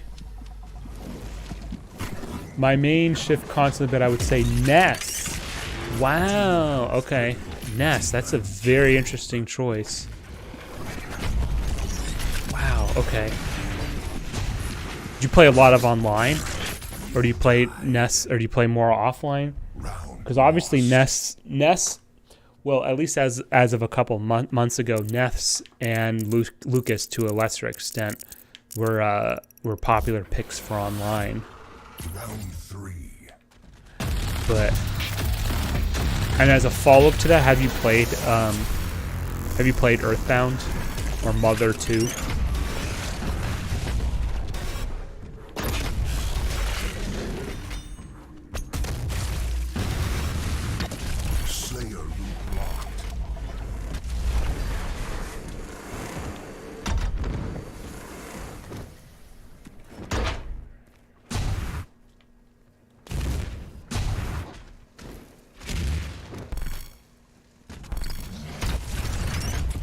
Yeah, this Slayer is really good. He knows how to play. He's playing basically, with me, particularly with the Mancubus, he's playing hit and run, which basically will just utterly kill the Mancubus. Doesn't matter how much HP the Mancubus has, the fact that you basically tap and go, because the Mancubus is so damn slow. He knows his shit. I'll give him credit. He knows his shit for sure. Defeat.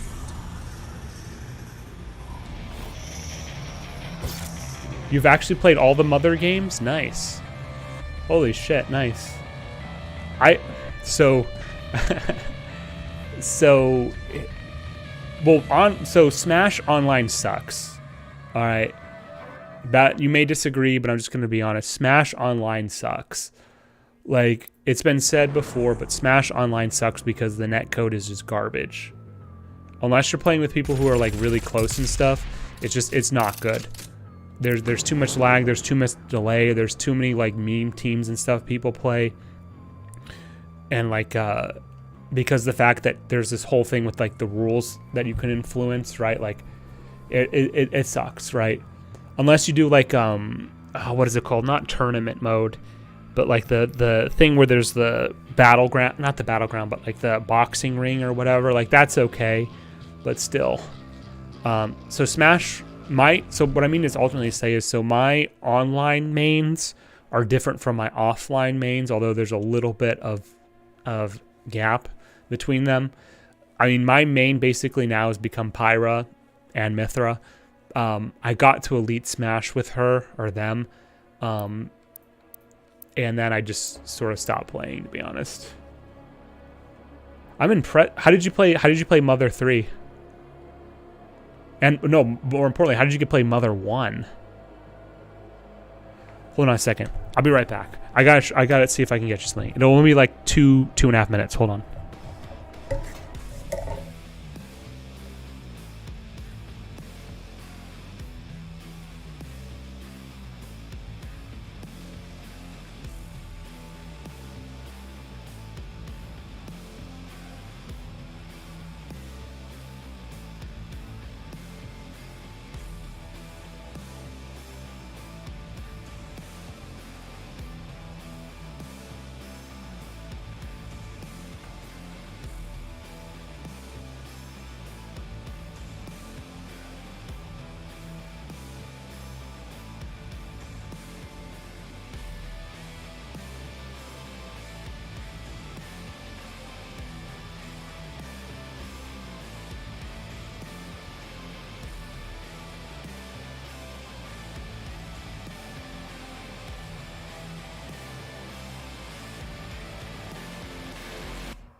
Okay. Juan, are you still here? I want to show you something whenever you're back. Or if you're here. I had to find alternative means of playing Mother 1 and Mother 3, and I played Earthbound on the Wii U Virtual Console. Okay. How you like them apples?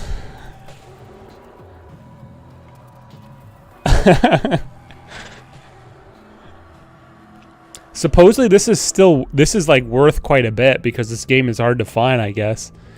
But yeah, Earthbound on the Super Nintendo still works. Well, actually, as of probably about 2 years ago, it still works.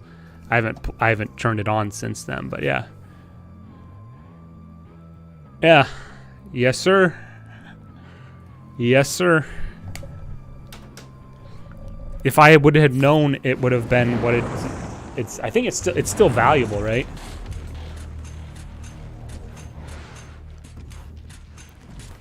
If I would have known if it's still valuable, I would have bought a bunch of other copies on eBay like 13, 14 years ago.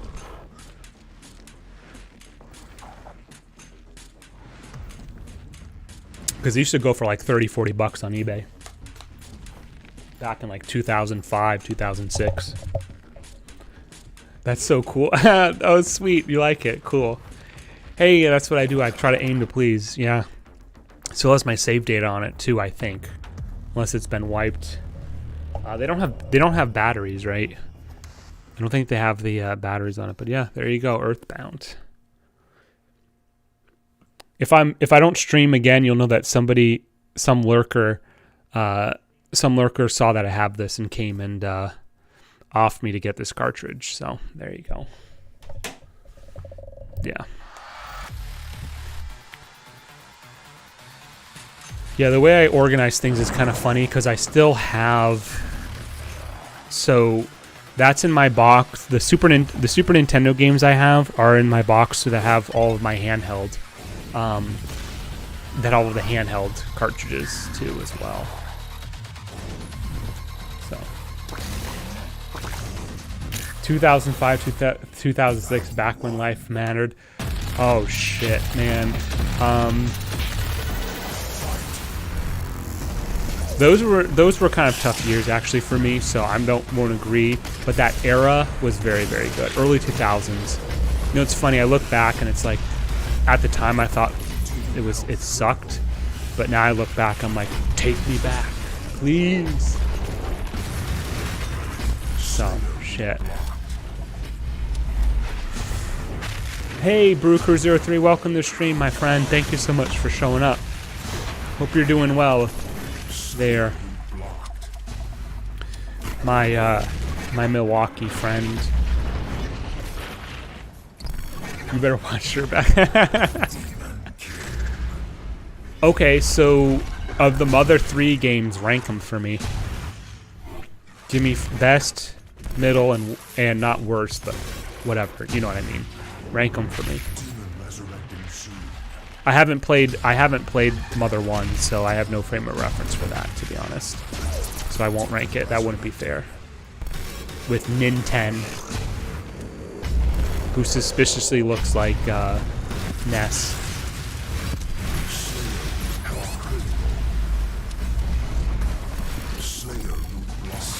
There we go. That's what we're doing. Round 1.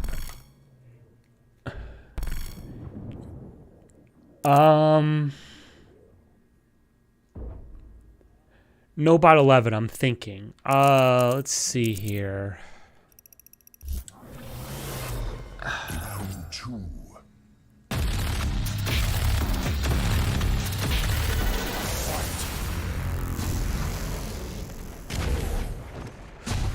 I'm thinking it would have been 5.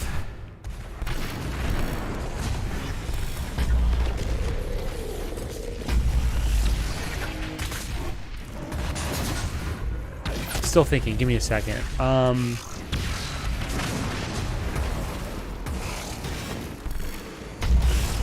thinking it would have been 5, to be honest with you, because I don't want to dox myself for yourself, but if I recall, the thing with, we'll say, Mr. C.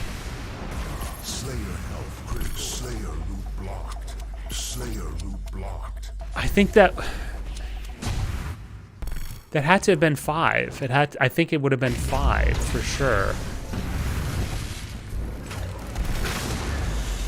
Oh, this guy's dead. Come on, come on. Oh my god.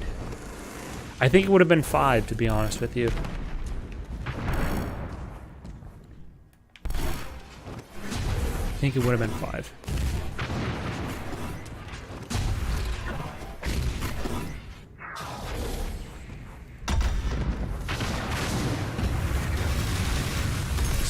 There we go. Hey, Blue 10. Good to see ya. I'm doing pretty good tonight. How about you? My pleasure. I wouldn't miss another amazing Rising stream. For me, it would go Mother 3, okay, Earthbound, and Mother 1. Round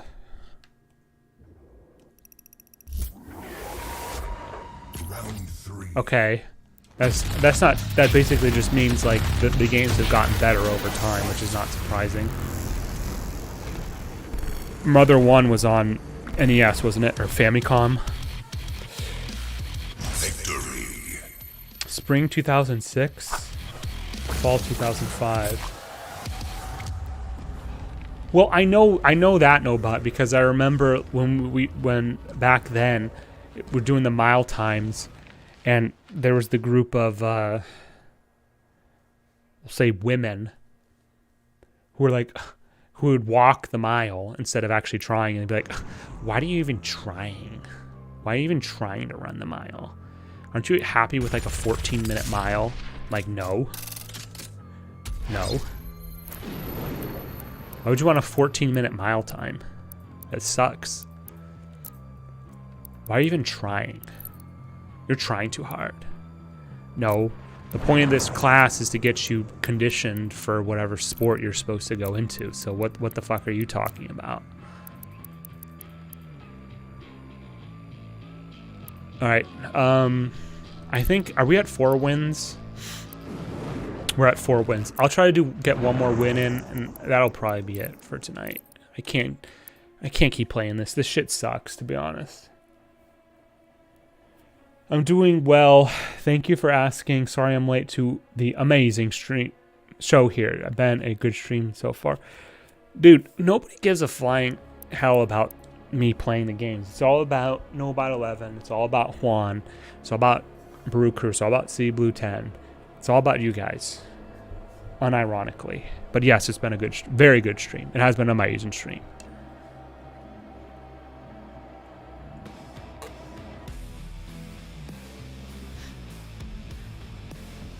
You find that shit funny, but I don't forget that stuff.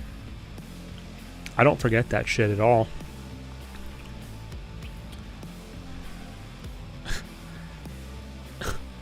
You're trying to get like under a 7-minute mile. What are you? Like a try-hard?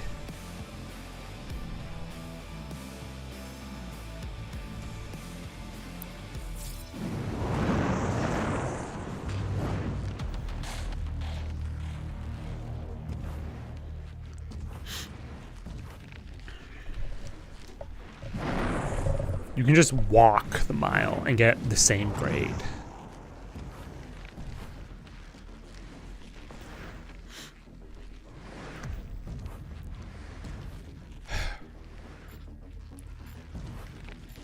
Mother 1 was on NES, though they did release on the Wii U Virtual Console. Was it translated? It had to have been translated, right?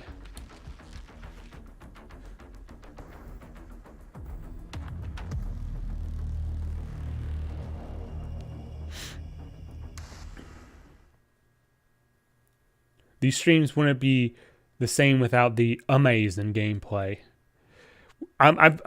Admittedly, I'm actually on a pretty good win-loss streak tonight, but I'm also playing a bunch of flunkies for the most part. So that kind of inflates my overall score. So there is that, but like, whatever.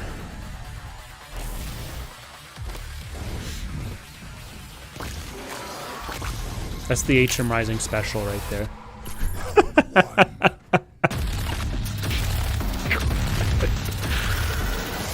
Can we clip that out? Oh, great. Look at my partner. He's AFK. Look at him. He's just standing there. Great. Thanks, buddy. God. Fucking video games. Am I right, guys? Whatever. Oh, no. He's back. He's back. He was pretending. He was pretending to be AFK.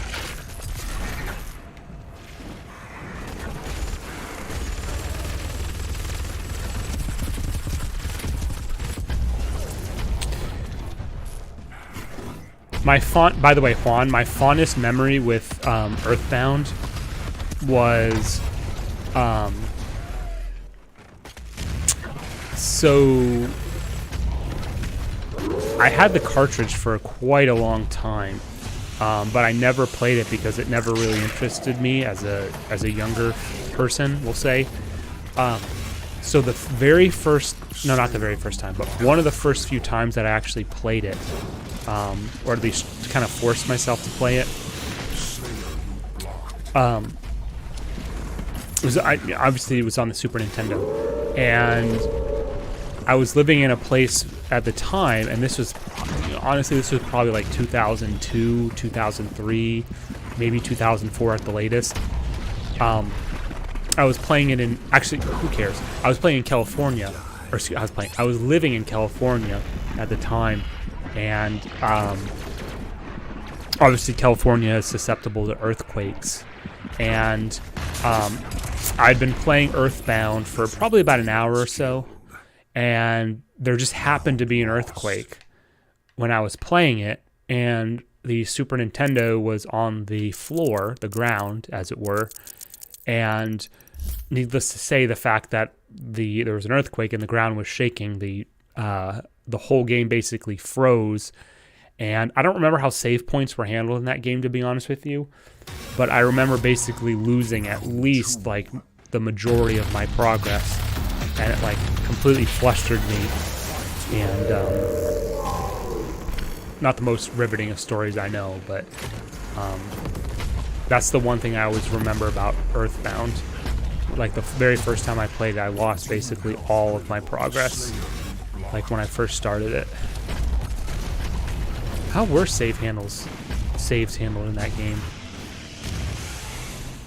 I know I was at least fairly early on, but like not like very, very intro, because I had just defeated the little firefly guy whose name escapes me. I forgot his name. He has a spirit in Super Smash Bros. Ultimate. He's just like a little glowing thing. He's like a little firefly or something. I disagree. These streams wouldn't be the same without the amazing gameplay. Thank you. It was translated, though they had already translated a long time ago. You save the game by calling Nessis's Buzz. Yes, Buzz. Yes. Yes. I know I had passed that whole Buzz part, and that's where I had like lost my progress, I think. It's been a really long time, so I can't remember the specifics. I apologize.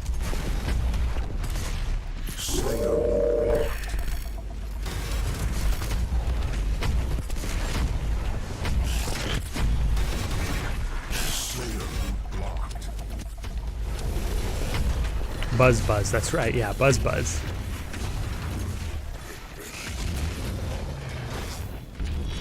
I know he's fairly early in the game, as I recall.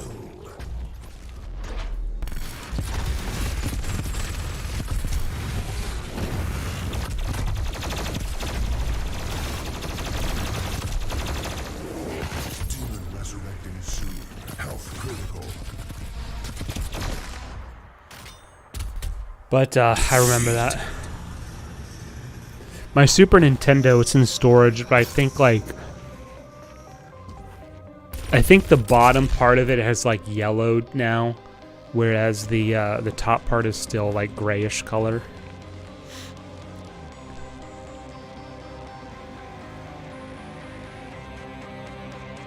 He was from almost the very start of the game. Oh shit, I thought he was a little bit further, but okay, I'll take your word for it. You got a good memory.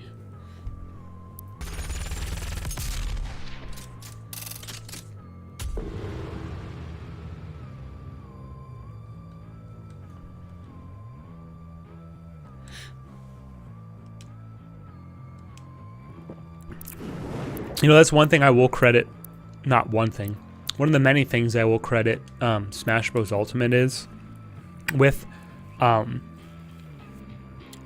Prior to Ultimate, so, well, no, Brawl had trophies, right? Yeah, Brawl had trophies, because that's where you stuck the stickers on the bottom of the bases, as I recall. No, wait, was that 4? Oh my god, I'm dating myself. Anyway, point being is, the spirits in Smash Ultimate, while they are kind of low effort in my opinion, I mean, they very comprehensively go through basically the history of Nintendo games or Nintendo adjacent games, which is very cool. and I think introduces a lot of people to stuff that they may have missed out when they were younger or weren't even born or something like that. So, I mean, there's a game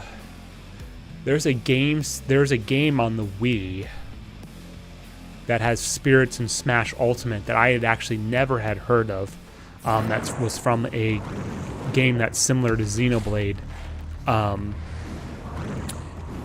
Is it The Last Story or something like that? What is it called? Let me see if I can find this here. It's called like The Last Story or something. Hold on. The Last Story? That's exactly what it's called. The Last Story. Yes, that's exactly what it is on the Wii. Yeah. Like, I had never heard of that, and I only had ever actually learned of it. And, you know, I'm a JRPG man. I had never actually had heard of it until I saw the spirits in Smash Ultimate.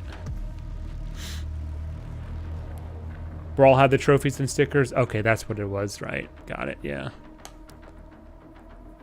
You know, trying to min-maxing, putting the stickers to make sure you get as many stickers on the bottom of the trophy as possible.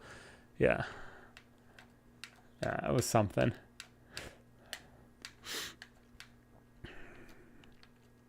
Oh man, it's not interesting at all, but like my history with Smash is crazy because like, you know, I was the target audience for the original 64 game. You know, it's just like the meme, right? Where it's like, it's 1998. Okay, hold on.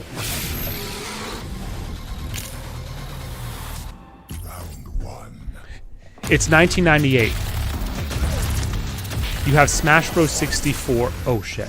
It's Smash Bros. You have Smash Bros. 64, 4 Rumble packs. Your 3 friends are coming over for a sleepover, and you have Domino's Pizza on the way. You don't know it at this exact moment, but this is the best life will ever be. Shit. I mean, isn't that the truth right there? But, so, I mean, we played the hell out of Smash 64 is what I mean to say. My mains in Smash 64 was Pikachu, because obviously at the time I was very much still into Pokemon. I'm really sucking because I keep talking. I apologize, but who cares? Pikachu was my main, with Link and Samus as my alts or secondaries, we'll say. Melee, Marth was my main, and with young Link and Mewtwo as my secondaries, we'll say. Is that right? Yeah, that's right. Brawl, my main was Pit, with Marth as my secondary. I didn't really play much. I basically mained the hell out of Pit and Brawl.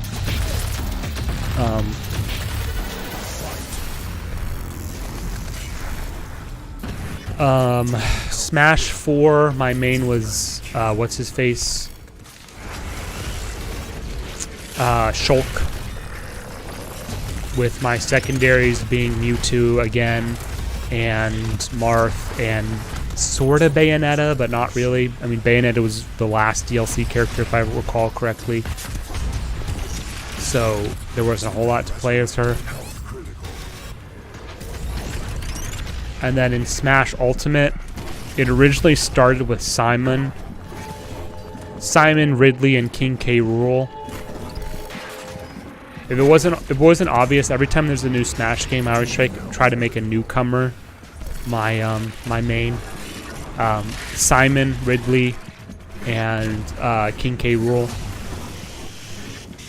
And then once Pyra and Mythra were released, they became my main. Because I love Pyra, unironically. So, yeah. And then Project M, which obviously doesn't really count because it's not an official Nintendo title, but in Project M it was Mewtwo. Because obviously Mewtwo wasn't in Brawl.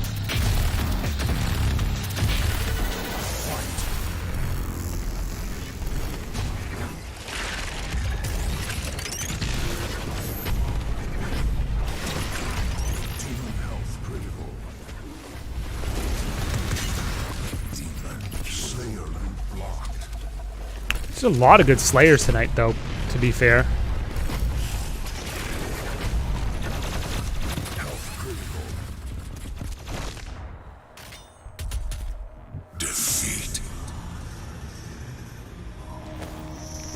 Never really bothered with the stickers in Brawl, mostly because I had no idea how they worked at the time. What was the reasoning for having them, though?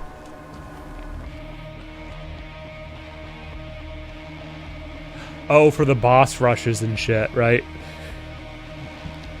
And that's why I loved Pit in the boss rushes, because Pit's, his down B, not the mirror shield, what the fuck was it called? Oh my god, Palatina's shield? No, his down B was basically invincible. It was his down B in that game where he just put the shield, all frontward attacks except for grabs were nullified. It gave the bonuses in store. Subspace Emissary. Subspace Emissary. Yeah.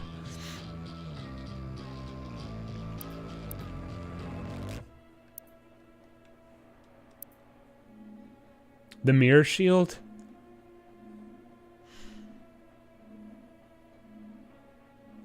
I thought that was the name of Link's shield. One of his final upgrade in Ocarina of Time, as well as Majora's Mask. Was it the same thing? The mirror shield? All I know is a reflector. It was a reflector, or had the ability to reflect, and it also had damage nullification except for grabs from the front.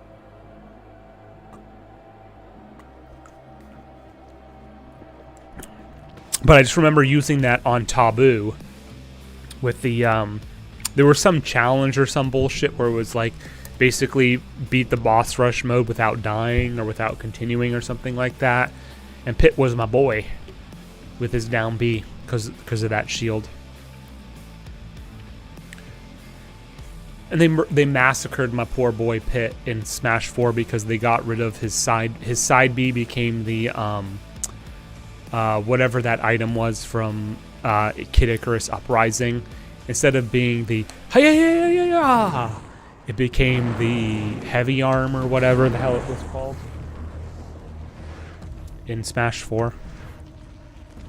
And I went on release day, but also launch night of Smash 4 on the 3DS. I still have pictures from the event.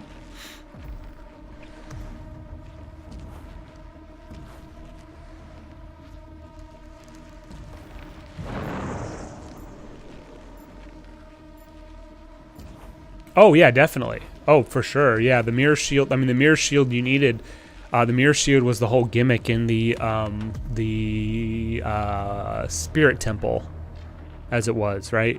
Because it had the like the dark red trim and the mirror shield, and you had to basically go shh and like reflect the light off of Link's shield, adult Link's shield, in the Spirit Temple.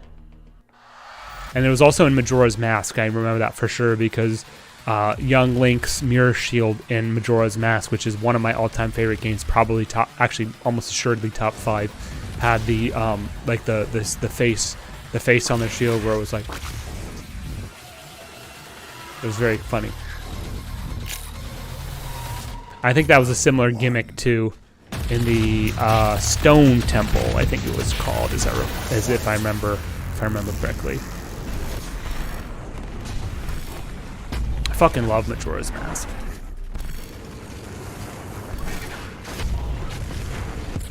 The funny thing with Majora's Mask too, if I may, I hated Majora's Mask the very first time I played it. I was like, holy shit, this is not what Zelda is. A time mechanic? No, this is bullshit. But then when I was like, okay, shut the fuck up, HM Rising. Just sit down, play the game, enjoy it, no matter how bad it is. And I actually sat there and I played it. I was like, oh my god, this is like the best that Zelda has to offer, to be honest with you. I fucking love Majora's Mask.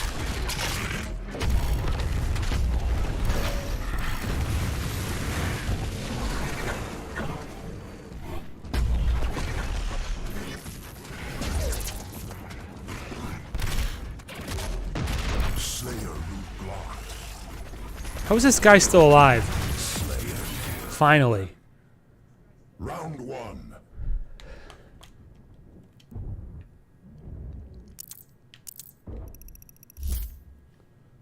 I have the Stone Temple theme, or at least portions of it stuck in my head.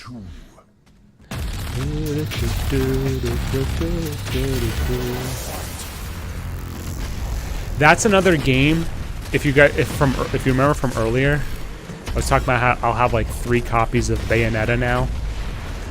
Majora's Mask is another game that I have 3 copies of at least. I have the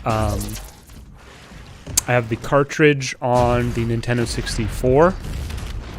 I have the GameCube. The GameCube version, which was a piece of shit because it constantly crashed. And I have the 3DS remaster. So I have at least three versions of Majora's Mask.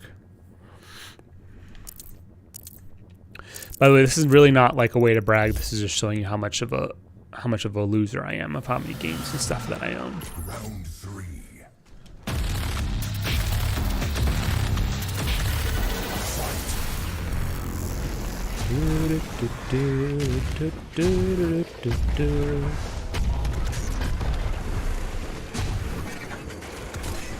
I love Majora's Mask, man.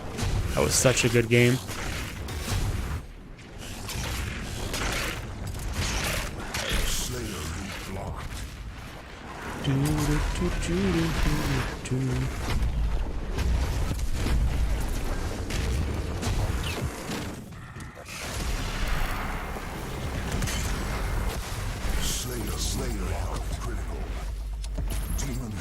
Where is he? Why don't you die? There you go. Victory. I think that's 5 of 5. That's enough for today, I think. Well, I want to show you guys something after we get past all this crap.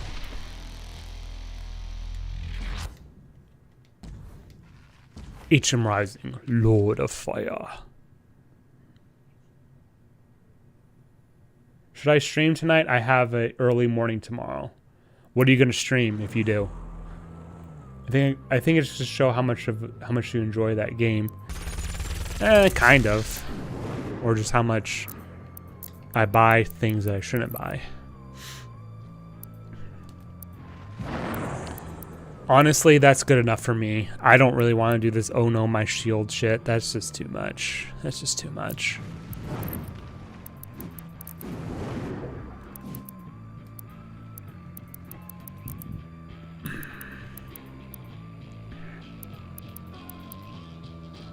I love this 80s thing. This 80s like Miami Vice type shit. I love it.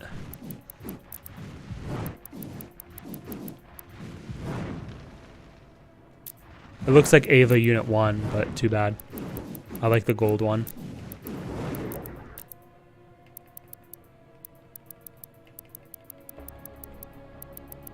Speaking of Evangelion,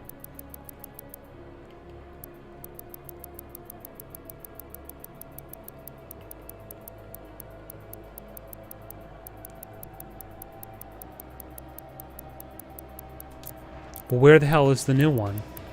There it is. Okay, cool. Alright. Probably Last of Us or Red Dead Redemption 2. I want to, but at the same time, I don't. Well, if I do stream, it'll probably be only for an hour or two. I do want to look into getting this game because it looks fun. Dude, if you want to get a Doom game, don't get Doom Eternal, get the Doom 2016. Doom 2016 is a fucking great game. This game is kind of a shell of that. Well, the consideration then would be if you're gonna only stream for an hour, is that gonna and you only have X amount of people on the stream, you know, that might affect your numbers and stuff. So that's. You might want to consider that too. So, yeah. Hey, buddy. Shit, I wanted to show you guys something. Hello.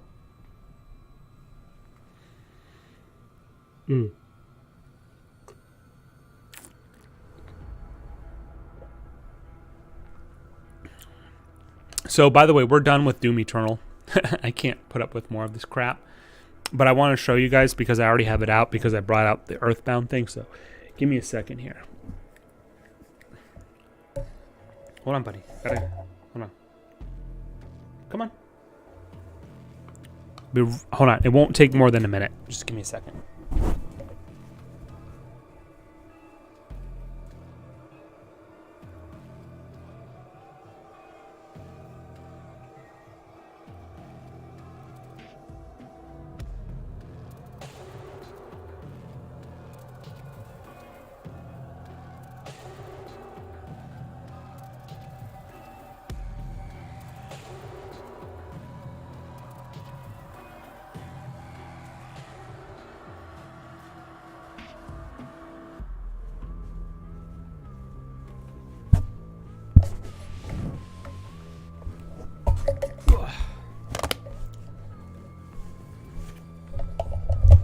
Okay, so I'm not going to go through everything here, but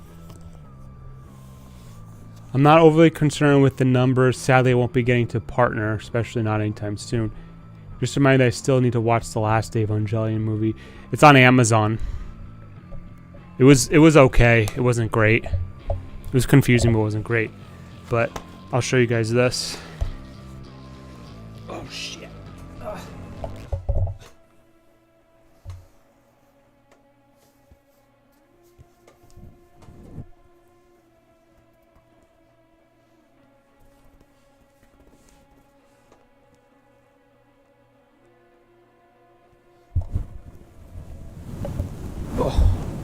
So what is this, you ask? This is basically one of 4 or maybe 5 boxes that I have readily available that are not in storage, that mostly have my my Super Nintendo and handheld games. So Donkey Kong Country 2. This is the box. Yes, it has the box. It's the original box that I have it in. Diddy Kong's Quest. The game's in there. The manual's in there. Blah, blah, blah. There's Donkey Kong Country 2. Spider-Man. I don't remember which Spider-Man game this is. It's an LJN, though. Spider-Man. Another Spider-Man game. Separation Anxiety. It has most of the Venom symbiotes in there.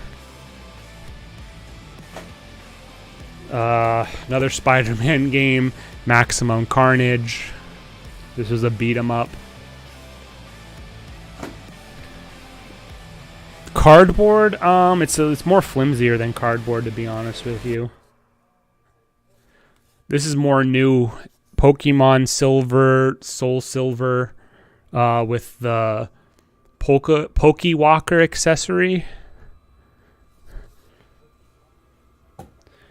There's that. Mega Man 0X4. Or no, sorry, Mega Man 04. That's actually still in its shrink wrap. I have literally not opened this. I never played this. I never played it. It's still in the shrink wrap. Golden Sun. Golden Sun, The Last Age. Mario and Luigi Superstar Saga. Pokemon Sapphire version. Metroid Zero Mission.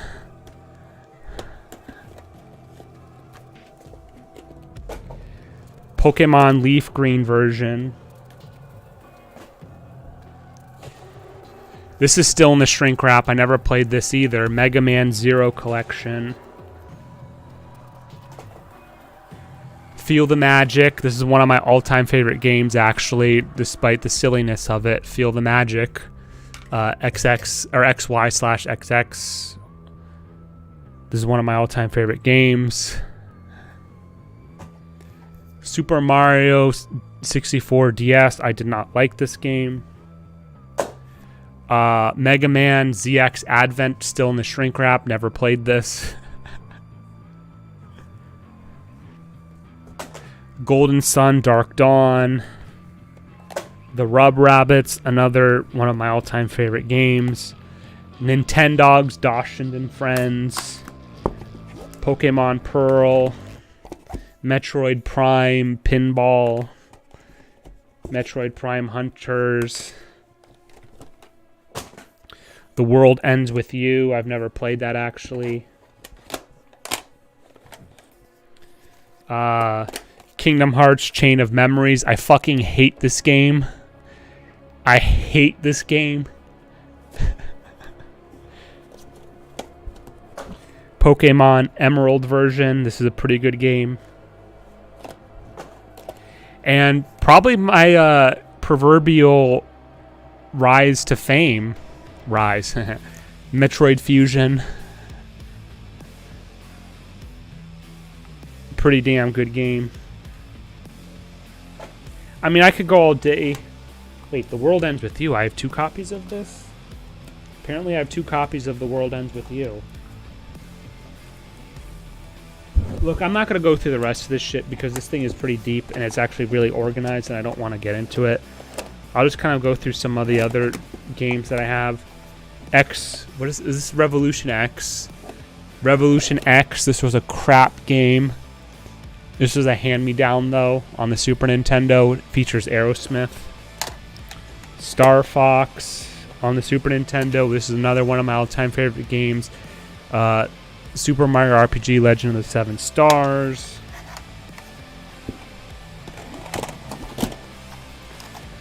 Donkey Kong Country. Donkey Kong Country 2. Oh, I guess I have 2 copies of this for whatever reason. And there's a whole bunch of other bullshit in here. MLBPA Baseball on the Game Gear. NBA Jam also on the Game Gear. Sonic the Hedgehog 2 on the Game Gear. Sonic the Hedgehog on the Game Gear. Whatever. Nobody cares. Link's Awakening, Game Boy. Mario's Tennis on the Virtual Boy.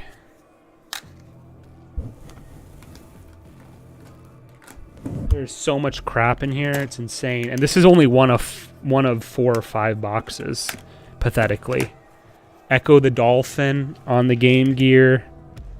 Primal Rage on the Game Gear. That was a good game. Maybe not on the Game Gear, though. So, anyway, who cares?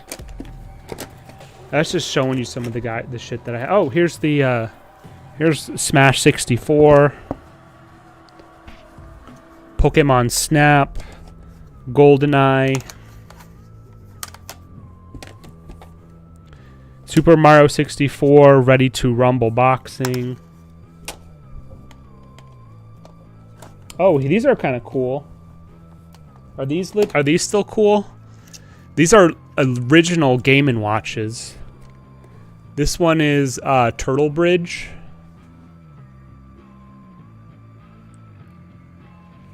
And this one is Snoopy Tennis. Snoopy from Peanuts.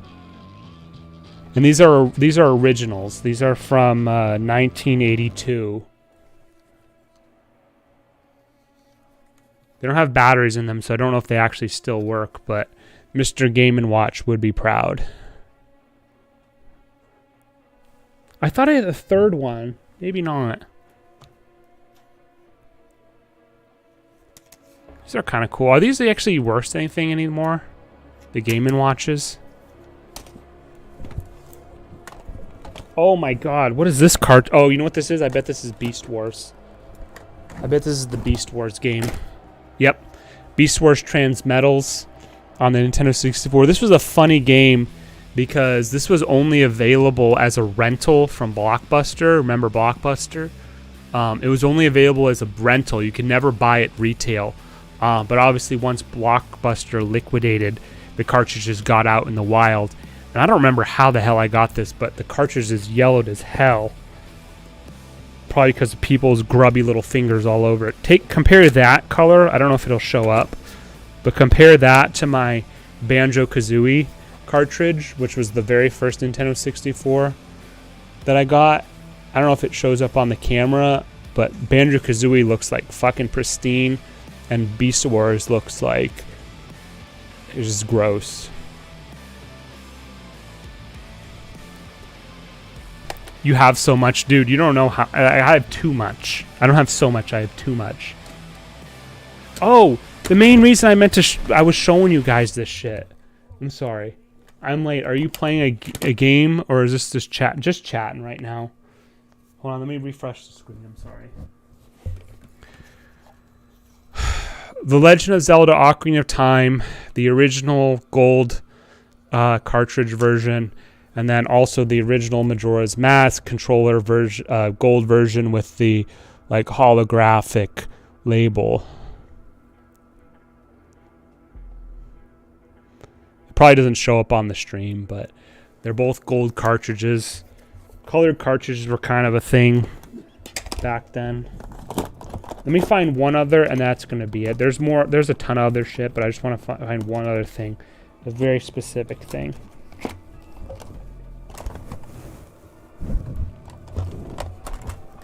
If I can find it. If it's too long to find, then I'm not going to waste my time or your guys' time.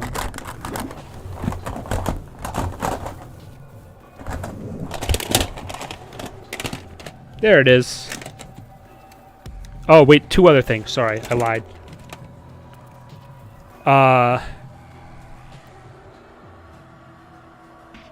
So this is Penguin Land on the Sega Master System, I think it is. I've literally never played this. I don't have a Master System, so I don't know how the hell I came into ownership of this, but there's a mega Sega Master System. And then here is Metroid 2, Return of Samus on the Game Boy, another Metroid game. I bought this from my friend in grade school for $15, and this game sucks. I hate to beat up a game that's over 30 years old because I think it came out in either 91 or 92, but this game sucks.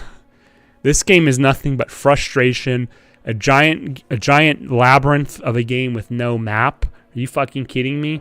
Luckily, the remaster, the 2017 Samus Returns on the 3DS was way better than this, but this was a piece of shit game. Anyway, there you go. Maybe someday we'll do like a game type stream, but I have so much crap. Hold on, one last thing. I'll show you guys this. This is fucking crazy. Look at this shit. What is this? Sega Miracle Warriors Seal of the Dark Lord. Look at this. Look at this crap.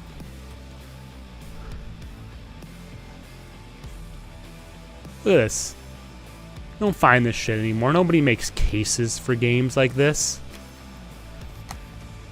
I've never played this game, by the way, so I have no idea, but it's crazy. Oops, there goes the game. But look at this shit. Anyway. Wait, is this Altered Beast? Hold on. Yeah, I have Altered Beast too.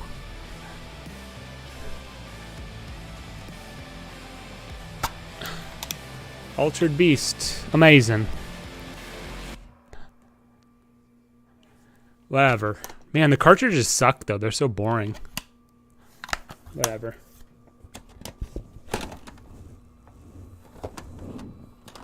I could have swore I had a third Game & Watch. It's probably in one of the other boxes because, to be honest, like I said... Oh, Paper Mario. That's a very, very good game.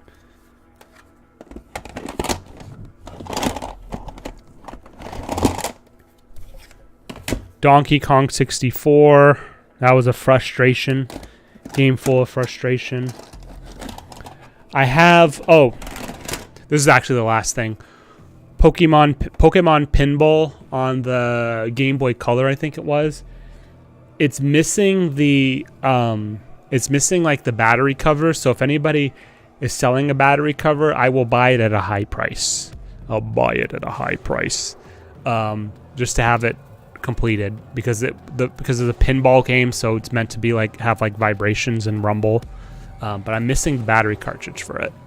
This wasn't too bad of a game from my recall. So if anybody's selling that, I'll buy it at a very high price. So anyway, I'm not gonna bore you guys enough with this shit.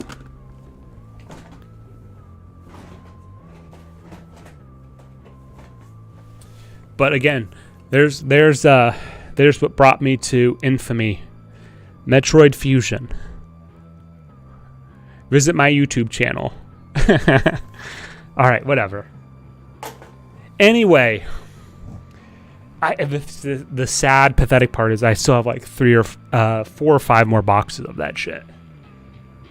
So anyway, where's your Banjo and Kazooie? I showed you. It's right here, Banjo and Kazooie. This is literally the first Nintendo 64 game I bought. Or no, not I didn't buy. It was Santa gave it to me. It came in a Costco bundle with the Nintendo 64, this game, and the black Nintendo 64 controller. This was literally my first game. This is literally my first game on Nintendo 64. My first game was technically the Revolution X on the Super Nintendo, technically. But that's first Nintendo 64 game. Banjo-Kazooie 64. Or Banjo-Kazooie, rather. Very good game. Still works. Match made in heaven? Why is that?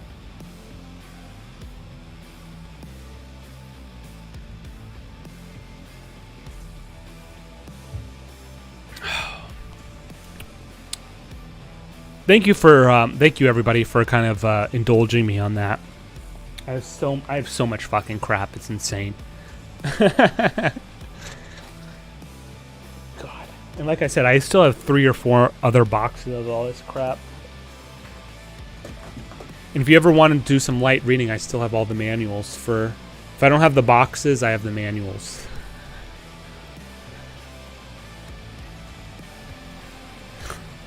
Anyway. Apparently, I have 2 Smash Bros. Manuals. I don't know why, because I only have 1 copy of it. I don't know how some of this shit happens, but there you go.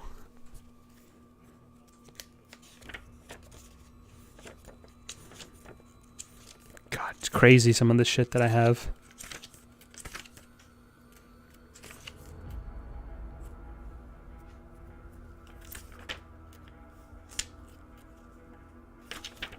All right. Oh, and look, there's even a section. I forgot that they had these. In case you needed to write notes in there. You know, make a tier list or some shit. There you go. You have plenty of space to write your tier list for all 12 characters. So there's a lot of discussion about that shit. Anyway.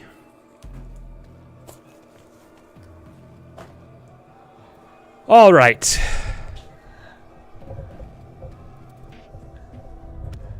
I always seek to surprise you guys or keep you entertained. Maybe, I mean, like I said, there's another 3 or 4 boxes of this crap, so, you know, maybe someday we'll go through it all, but for now it'll remain in storage because that's just how it is. But anyway, all good things must come to an end. And that includes today. So, we came in tonight with some Doom Eternal garbage that nobody cares about, but we got it done. Made a little bit of pretty good progress. And that's that. So, yeah. As you guys know, we are streaming live on Twitch. Twitch.tv/HMRising is where you can find all the fun live stuff. But we also have the VODs available on YouTube where the username and channel name is also HM Rising. So be on the lookout for those. I mentioned this in my intro, but I'm going to definitely be off tomorrow, most likely Saturday as well. We're looking probably either at Sunday or more likely Monday to start back up the stream schedule. I'm really conflicted. I'm really conflicted on what to play. I really don't know. Tokyo Mirage Sessions, Bayonetta 1, Bayonetta 2, something else. I don't know. I guess I'll have to figure out what it is. If you guys have any suggestions or preferences, let me know. But we'll see what that will be. So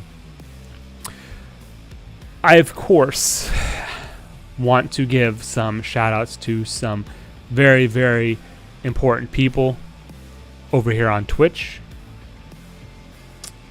HoneyS 2015, thank you so much for your support. Nobot11, thank you as well for your support in the chat and elsewhere. And if you're watching this stream or watching the VOD, check him out on Twitch as well, twitch.tv/Nobot11. Juan DGG1, another amazing guy who has come up and, oh man, Juan's awesome. I don't know what else to say. He's awesome dude. And he kind of likes, if I may be so bold, he kind of likes weeb games too. So he gets an extra plus in my book. So anyway, thank you so much, everybody, for your love and your support. I love chatting with you guys. I love when you guys show up and are active in the stream, in the chat, and stuff like that. So thank you very much from me to you guys. Like I said, we will probably be back most likely on Monday, but possibly Sunday as well. Don't know what it's going to be. It'll be a little bit of a surprise, so stay tuned. Stay tuned for that. And that's all I got for you guys. Thank you as well for letting me indulge you with all of my legacy game crap. But hey, sometimes we got to do what we got to do. So have a great night, a good morning, good midday, whatever it is, wherever you are. We will see you on the next stream, either Sunday or Monday. And what am I going to play you out with? Should I play you out with just the classic Soul Calibur? Dear Sunshine? What am I going for? Anybody have any preferences? I'm leaning more towards just doing the classic because that's what I did with the intro. So I think I might do the classic outro. But that's really all I got for you guys tonight. So peace. See you later. Thanks for everything. Bye-bye.